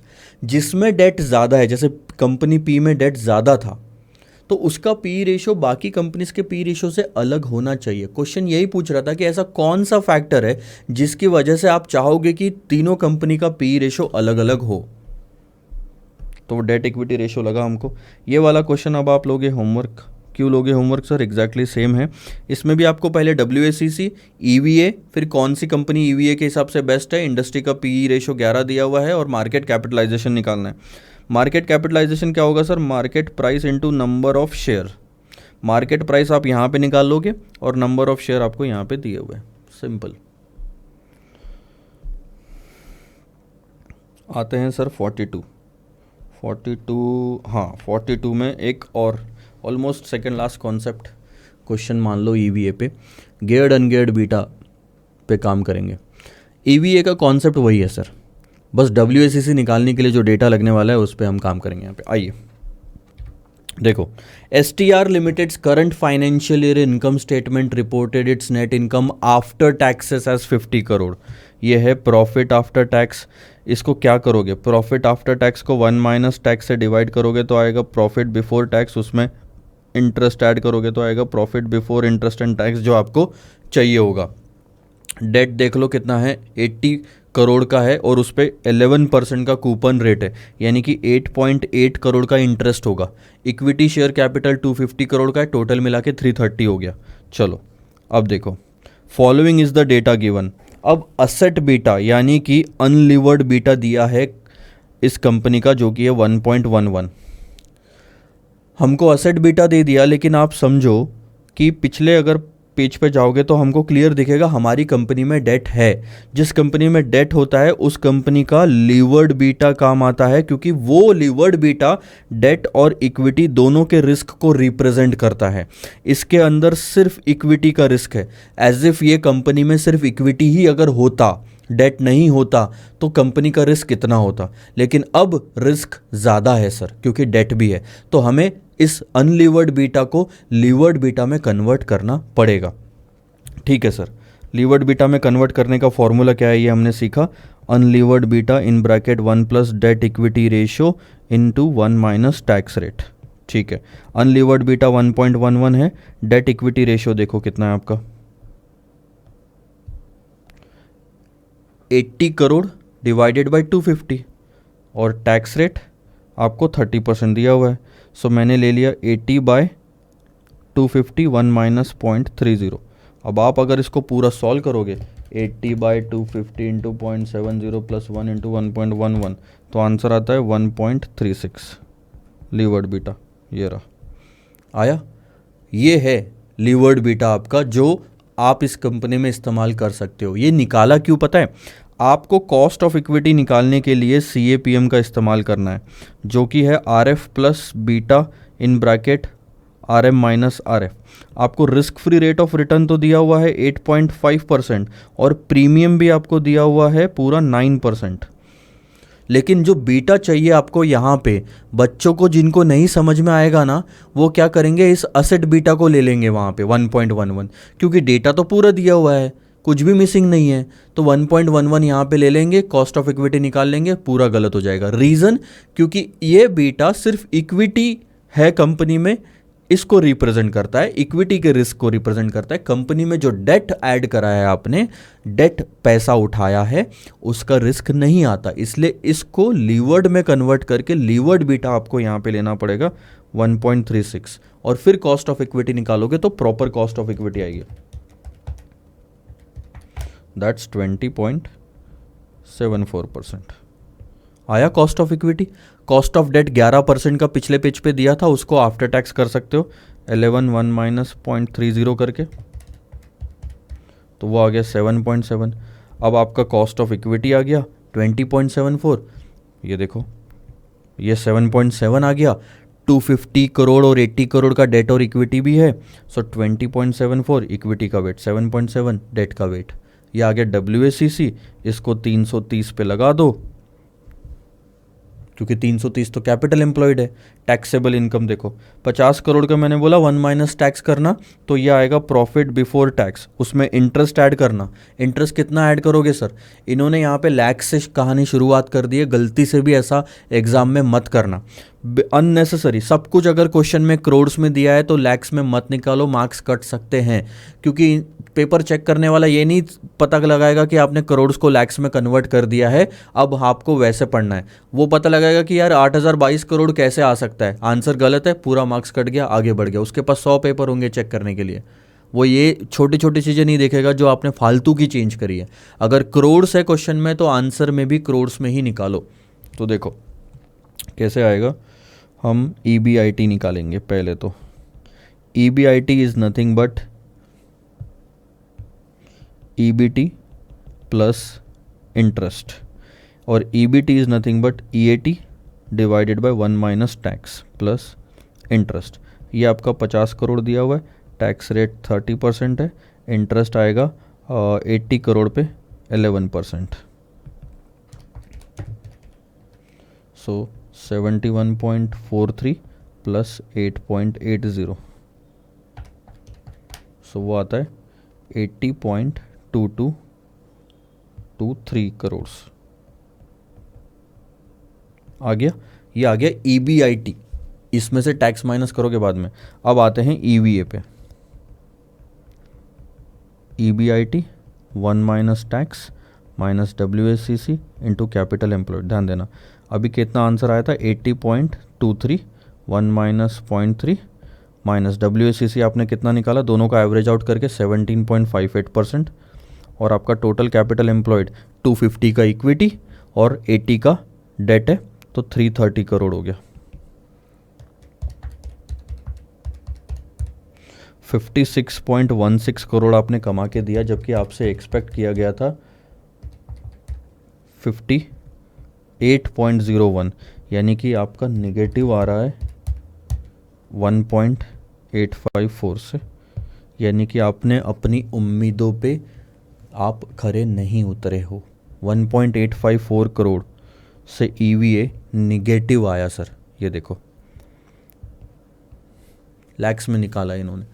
Answer सही है लेकिन मत करो, बहुत ही ज़्यादा गड़बड़ हो जाएगी, कन्फ्यूजन होगा, आपसे भी पॉइंट और डेसिमल्स लगाने में गड़बड़ हो सकती है।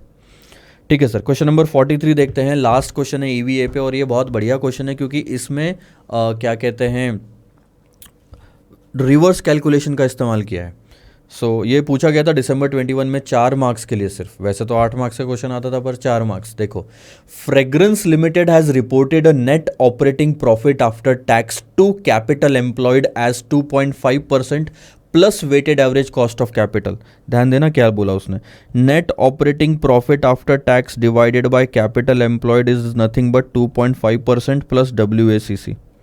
और ये परसेंट को अगर आपको प्रॉपर लिखना है तो आप ऐसा लिख सकते हो 0.025 प्लस WACC। उन्होंने बोला कि नो पैट को आप ये कंसिडर करो। इसके बाद की स्टेप मैं आपको पहले बता देता हूँ, इस कैपिटल एम्प्लॉयड को इधर ट्रांसफ़र कर दो तो वो मल्टीप्लाई हो जाएगा। अगली स्टेप देखना,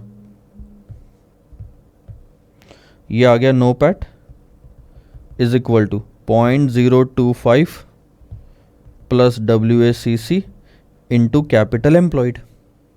आगे इस चीज़ को ध्यान रखना। आगे इकोनॉमिक वैल्यू एडेड ऑलरेडी दिया है, पहला क्वेश्चन है जिसमें EVA ऑलरेडी क्वेश्चन में दिया हुआ है। तो ऐसे आते हैं, हज़ारों क्वेश्चंस होने के बाद में इंस्टीट्यूट एक काम करती है कि रिवर्स मेथड में पूछना शुरू कर देती है।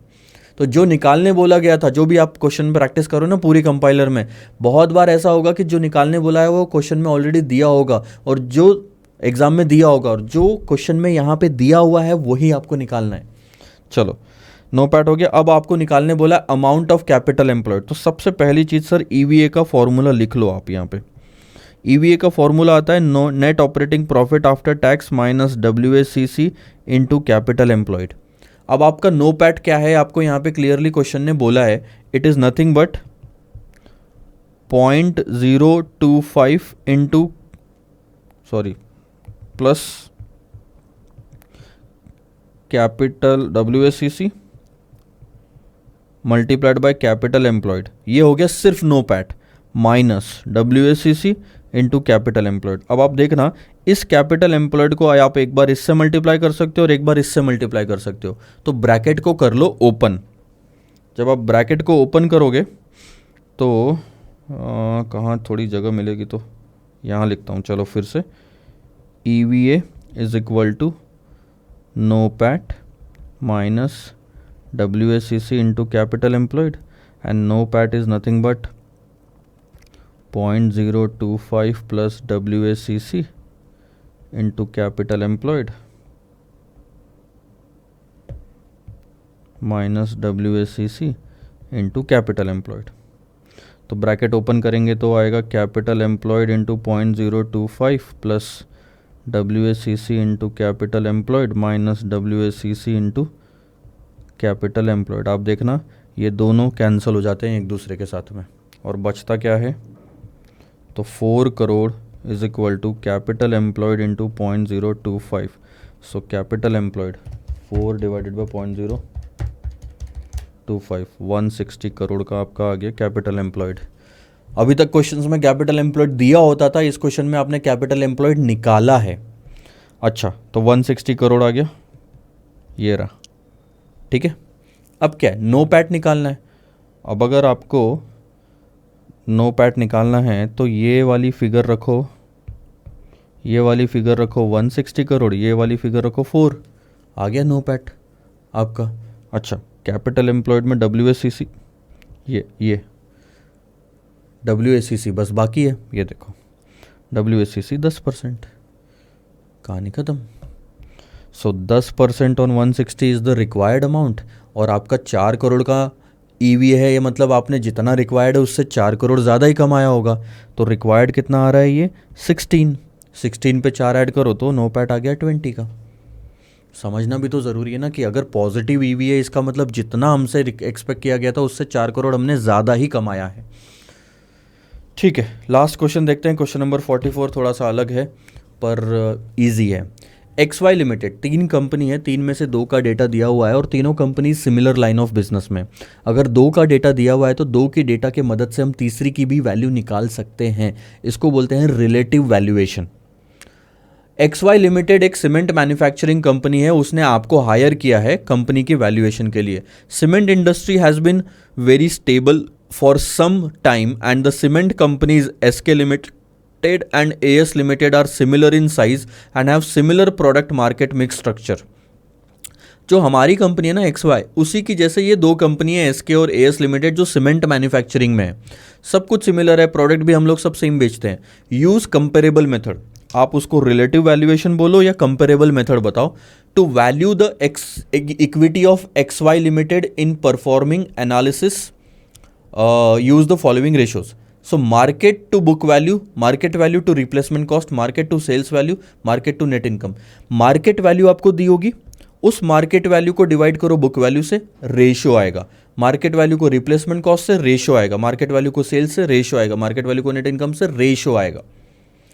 उस रेशियोज को एवरेज आउट करके XY लिमिटेड के इस पे लगाना है, XY लिमिटेड के बुक वैल्यू, रिप्लेसमेंट, सेल्स और नेट इनकम पे, ताकि XY लिमिटेड की मार्केट वैल्यू निकाली जा सकती है। देखो कैसे किया है, टेबल देखना पहले तो कि क्या डेटा दिया है आपको। SK लिमिटेड और AS लिमिटेड ये हमारे कंपिटिटर्स हैं और ये हमारी कंपनी है जिसकी मार्केट वैल्यू निकालनी है। देखना वो वाला बॉक्स जो है वो खाली रखा है क्योंकि वो आपको निकालना है। तो सबसे पहले आप SK लिमिटेड का 450 लो और 450 बाय बुक वैल्यू करो, 450 by replacement cost, 450 by sales, 450 by net income. ऐसे SK लिमिटेड के 4 रेशियोज आएंगे। वैसे ही AS लिमिटेड के भी 4 रेशियोज निकाल लो। देखना, market to book value, market to replacement cost और ये वो सब, ऐसे ही रेशियोज आ गए। अच्छा, इसका रेशियो को पढ़ने का तरीका समझो। ये मैं एग्जांपल के तौर पे लेता हूँ, मार्केट टू नेट इनकम। इसका मतलब क्या है कि 1 रुपए की इनकम अगर आपको चाहिए तो SK लिमिटेड में 25 रुपए का इन्वेस्टमेंट करना पड़ेगा। अगर आपको 25 रुपए का आप इन्वेस्टमेंट करोगे SK लिमिटेड में, क्योंकि उसकी मार्केट वैल्यू उतनी है, तो वो आपको कंपनी 1 रुपए कमा के देगी। ये है मतलब। अगर आप 0.818 यानी 82 पैसे का इन्वेस्टमेंट करोगे तो 1 रुपए का सेल्स होगा इस कंपनी में। अगर आप 75 पैसे का इन्वेस्टमेंट करोगे इस कंपनी में तो उस कंपनी को रिप्लेस करने की कॉस्ट 1 रुपए की आएगी। 75 पैसे में, बुक वैल्यू 1.125। तो 1 रुपए की बुक वैल्यू के लिए 1.125 का मार्केट वैल्यू बनता है। मतलब कोई चीज की वैल्यू जो 1 रुपए है बुक्स में, उसको अगर आपको खरीदना है तो 1.125 पे करना पड़ेगा इन्वेस्टर्स को। सिंपल। चलो, ये हो गया एसके लिमिटेड के रेशियोज। वैसे ही आपने एएस लिमिटेड के रेशियोज निकाले। अब आप ध्यान देना, मार्केट टू बुक वैल्यू में हमने 2 कंपनीज के रेशियो निकाले, दोनों अलग अलग आए, हमने दोनों का एवरेज कर लिया और एक मार्केट टू बुक वैल्यू निकाली, वो है average ratio, average of the market to book value, और चारों का एवरेज निकाल लिया। अब ये वाला एवरेज हम हमारी कंपनी XY लिमिटेड पे लगाएंगे। सिंपल। XY लिमिटेड में देखना, आपकी बुक वैल्यू, रिप्लेसमेंट, सेल्स और नेट इनकम दी हुई है चारों में, वही वाले रेशियोज को मल्टीप्लाई कर दो चारों से, आपकी क्या आ जाएगी मार्केट वैल्यू। जैसे market value to book value का रेशियो, एग्जांपल के लिए बोल रहा हूँ कि 2 आया, एवरेज रेशियो 2 आ गया।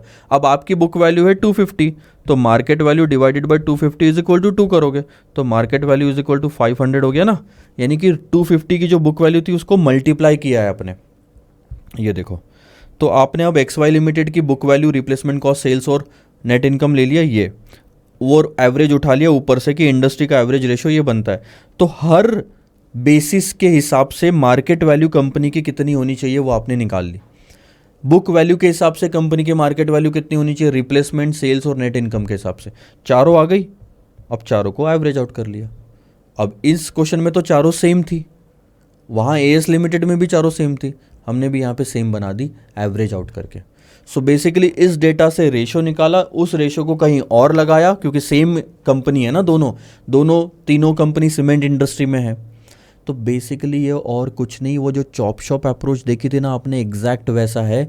सिर्फ चॉप शॉप अप्रोच में ध्यान देना, आपको जो रेशियोज थे निकाल के दिए थे, आपने यहाँ पे रेशियोज निकाले हैं। वहाँ पे भी जो आपने देखा था, तो याद रखना एक लाइन थी वहाँ पे, using the pure play firms industry data. ये भी तो वही हुआ ना, इंडस्ट्री का जो दूसरी कंपनीज थी, सेम इंडस्ट्री में दूसरी कंपनीज थी, उनके डेटा को इस्तेमाल करके एक रेशियोज निकाला, वो है लास्ट वाला कॉलम इसमें, एवरेज वाला ये, और उसको लगाया हमने हमारी वैल्यूज पे। एग्जैक्टली ऐसे ही हमने सेल्स पे, ऑपरेटिंग इनकम और असेट्स पे किया था चॉप शॉप अप्रोच में। तो ज़्यादा डिफरेंस नहीं है चॉप शॉप अप्रोच और इसमें। यहाँ पे भी हम वैल्यूज़ को रेशियो से मल्टीप्लाई ही कर रहे हैं। ऐसे मल्टीप्लाई आएगा तो मल्टीप्लाई, अगर उल्टे होते रेशियोज, जैसे बुक वैल्यू टू मार्केट होता, रिप्लेसमेंट कॉस्ट टू मार्केट होता, तो हम डिवाइड करते यहाँ पे भी। तो कॉन्सेप्ट समझ आया क्या? चॉप शॉप अप्रोच और इसको थोड़ा सा एनालाइज करके देखना, वहाँ पे भी एवरेज, यहाँ पे भी एवरेज है। वहाँ पे भी हम रेशियोज, इंडस्ट्री का जो रेशियो था, ये इंडस्ट्री का डेटा है, ये जो रेशियोज है ना, ये अब इंडस्ट्री का डेटा बन गया, क्योंकि 2 कंपनी से मिला के निकाला हुआ एवरेज है वो। इंडस्ट्री के डेटा को हमारी कंपनी पे लगा दिया तो हमारा एवरेज आ गया। This is the market value. पूरे चैप्टर में हमने क्या निकाला, कॉरपोरेट यानी किसी कंपनी की वैल्यू क्या होती है। पूरे चैप्टर में हमने क्या क्या सीखा सर? समरी में बताऊं तो आपने मोस्टली ये सब चीज़ें सीखी है, इनको इस्तेमाल करना। इकोनॉमिक वैल्यू एडेड देखा आपने, बहुत सारे क्वेश्चन, एंटरप्राइज वैल्यू था, value of the firm, value of equity, chop shop approach, net asset value, earnings capitalisation method, discounted cash flow method, market value, net realisable value, book value, dividend growth model और P ratio. और भी कुछ आ सकता है, बस basic understanding पे है। जो आपने अभी तक चैप्टर्स देख लिए, उन सब में जो जो सीखा वो आपने यहाँ पे इस्तेमाल किया। पोर्टफोलियो से CAPM हमने कितना इस्तेमाल किया इस चैप्टर में, हमने सिक्योरिटी वैल्यूएशन से गॉर्डन ग्रोथ मॉडल इस्तेमाल किया, हमने इंटरनेशनल फाइनेंशियल मैनेजमेंट से गियर्ड अनगियर्ड बीटा का फॉर्मूला 2-3 बार इस्तेमाल किया। इंटरमीडिएट CA इंटरमीडिएट में से भी जो फाइनेंशियल मैनेजमेंट में हमने टाइप्स ऑफ लिवरेजेस देखे थे वो भी इस्तेमाल किया। कई सारे क्वेश्चंस तो हमने, कॉन्सेप्ट्स तो हमने पुराने ही उठाए। ठीक है सर, चलो इसी के साथ हमारा कॉर्पोरेट वैल्यूएशन का चैप्टर होता है समाप्त। सारे क्वेश्चंस हमने देख लिए, 44 होमवर्क दिए हैं, वो प्रैक्टिस के लिए है सर, ज़रूर करना। टाइम कम है तो छोड़ सकते हो, क्योंकि वो रिपीटेड वाले ही क्वेश्चन है। तो mergers, acquisition and corporate restructuring is going to be the last chapter of this fast track batch. And थोड़ा सा एक आइडिया ले लो, ख़त्म होने के पहले आपको एक अंदाज़ा आना चाहिए। तो मर्जर्स में 63 क्वेश्चंस हैं, इसमें भी कई सारे आपके रिपीटेड क्वेश्चंस हैं सर। अब मैं देखता हूँ, थोड़ा बैठूंगा आराम से तो पता लगेगा कि कितने होमवर्क देने हैं, कितने आपने करने हैं हमने, मतलब जो उसमें नया नया सब कुछ है वो करेंगे। एक चीज़ मर्जर्स में हम जो करेंगे वो ये है कि टाइम बचाना पड़ेगा। मर्जर्स के क्वेश्चंस का आंसर बहुत बड़ा होता है, तो फॉर्मेटिंग में बहुत टाइम जाता है उसमें, कि टेबल बनाओ फिर एक एक चीज़ें लिखो, वो सब चीज़ें हम नहीं करेंगे। तो मैं आंसर्स में ही आपको काफ़ी सारा डिस्कशन यहाँ पे करके दूंगा, जिससे हमारा टाइम बचेगा, पर हम कॉन्सेप्ट और जो बारीकियाँ हैं वो हम सब कवर करेंगे। जैसे इकोनॉमिक वैल्यू एडेड में देखना, मैंने 28 से क्वेश्चन नंबर 43 बहुत जल्दी कवर करा, क्योंकि उसमें नया कुछ नहीं था, हर क्वेश्चन में वही रिपीट स्टोरी थी। पेटेंट था, उसके बारे में डिस्कस करा, रिप्लेसमेंट कॉस्ट के बारे में डिस्कस करा, प्रीपेड एक्सपेंसेस के बारे में डिस्कस करा, फाइनेंशियल लिवरेज था, बैड डेब्ट्स का प्रोविजन था। तो इन इतने सारे क्वेश्चंस में जितने एडजस्टमेंट्स हो सकते हैं वो हमने देखा, रिवर्स कैलकुलेशन हमने देखा। सो ये सब चीज़ें जो इंपॉर्टेंट है डिस्कस करने की वो हमने सब कवर अप करा। वो सिर्फ तभी पॉसिबल है सर कि कहीं अगर हम टाइम बचाए तो। आप बोलोगे कि सर 15 क्वेश्चन लेने के बजाय 5 क्वेश्चन ही ढंग से करा देते ये वाले और लिख लिख के, तो वो आपका फिर भी कुछ ना कुछ छूट ही जाता, क्योंकि इतने सारे हमने हर क्वेश्चन ऑलमोस्ट देखा है इकोनॉमिक वैल्यू एडेड में, तो कोई ना कोई एडजस्टमेंट छूट जाती। मुझे ये लगता है कि फिर लिखने के बजाय मैं एटलीस्ट क्लास में वो आपको एडजस्टमेंट का ट्रीटमेंट बता दूँ। लिखना आपके लिए बहुत ज़्यादा ज़रूरी है सर। आप उस चीज़ को अगर अंडर एस्टिमेट करोगे, मैंने टेलीग्राम चैनल में डाला है रीजंस टू फेल्यूर, कुछ 5-7 रीज़न बताए मैंने फेल्यूर के। उसमें सबसे पहला आता है lack of conceptual clarity, lack of written practice. बच्चे प्रैक्टिस करते ही नहीं, बस देखते जा रहे हैं, अरे वाह क्या सही समझा रहे सर, सही लग रहा है, बहुत सही लग रहा है, देख के तो सब अच्छा लगेगा। ब्लैंक पेपर पे कभी आंसर लिखने की कोशिश करो, और प्रैक्टिस ना उसी चीज़ की करो जो एग्ज़ाम में आपको करना है। एग्ज़ाम में भी आपको देख के नहीं आना कि सही बोल रहा है कि नहीं बोल रहे। क्लास में तो आप यही करते हो, पर एग्ज़ाम में ना हाथ से लिखना है। और आपने अगर घर में प्रैक्टिस नहीं करी तो वहाँ जाके प्रैक्टिस करोगे, और सोचो क्या वो सही है जगह प्रैक्टिस करने के लिए। प्रैक्टिस में हम फेल होते हैं, गिरते हैं, पढ़ते हैं। वो एक मौका मिलेगा सर आपको, सिर्फ 3 घंटे, उसको एक्सपेरिमेंट करने में मत गंवाना। इसलिए घर में उस 3 घंटे को ध्यान देना। हुसैन बोल्ट ने भी बोला था कि 9 सेकंड में या 10 सेकंड में जो उसने 100 मीटर क्रॉस करा था रनिंग में, जो भी प्रॉपर वर्ड होगा उसका, 9-10 साल लग गए थे उस चीज़ को प्रैक्टिस करने के लिए। 10 साल की प्रैक्टिस करी थी उसने सिर्फ वो 9 सेकंड्स के लिए। तो आप 3 घंटे के लिए कोशिश करो, 3 घंटे अच्छे से जाए, उसके लिए कम से कम आपको 300 घंटे की प्रैक्टिस चाहिए सर। मैं 30 घंटे भी नहीं बोल रहा हूँ, 300 घंटे की रिटर्न प्रैक्टिस चाहिए, और इस चीज़ को लगता है टाइम, बाकी आप पे है। चलो, mergers and acquisition chapter next chapter रहेगा हमारा, and we are going to enjoy it. Formulas नहीं है ज़्यादा, सब कॉन्सेप्चुअल क्लैरिटी का खेल है, और मज़ा आएगा सर। C you.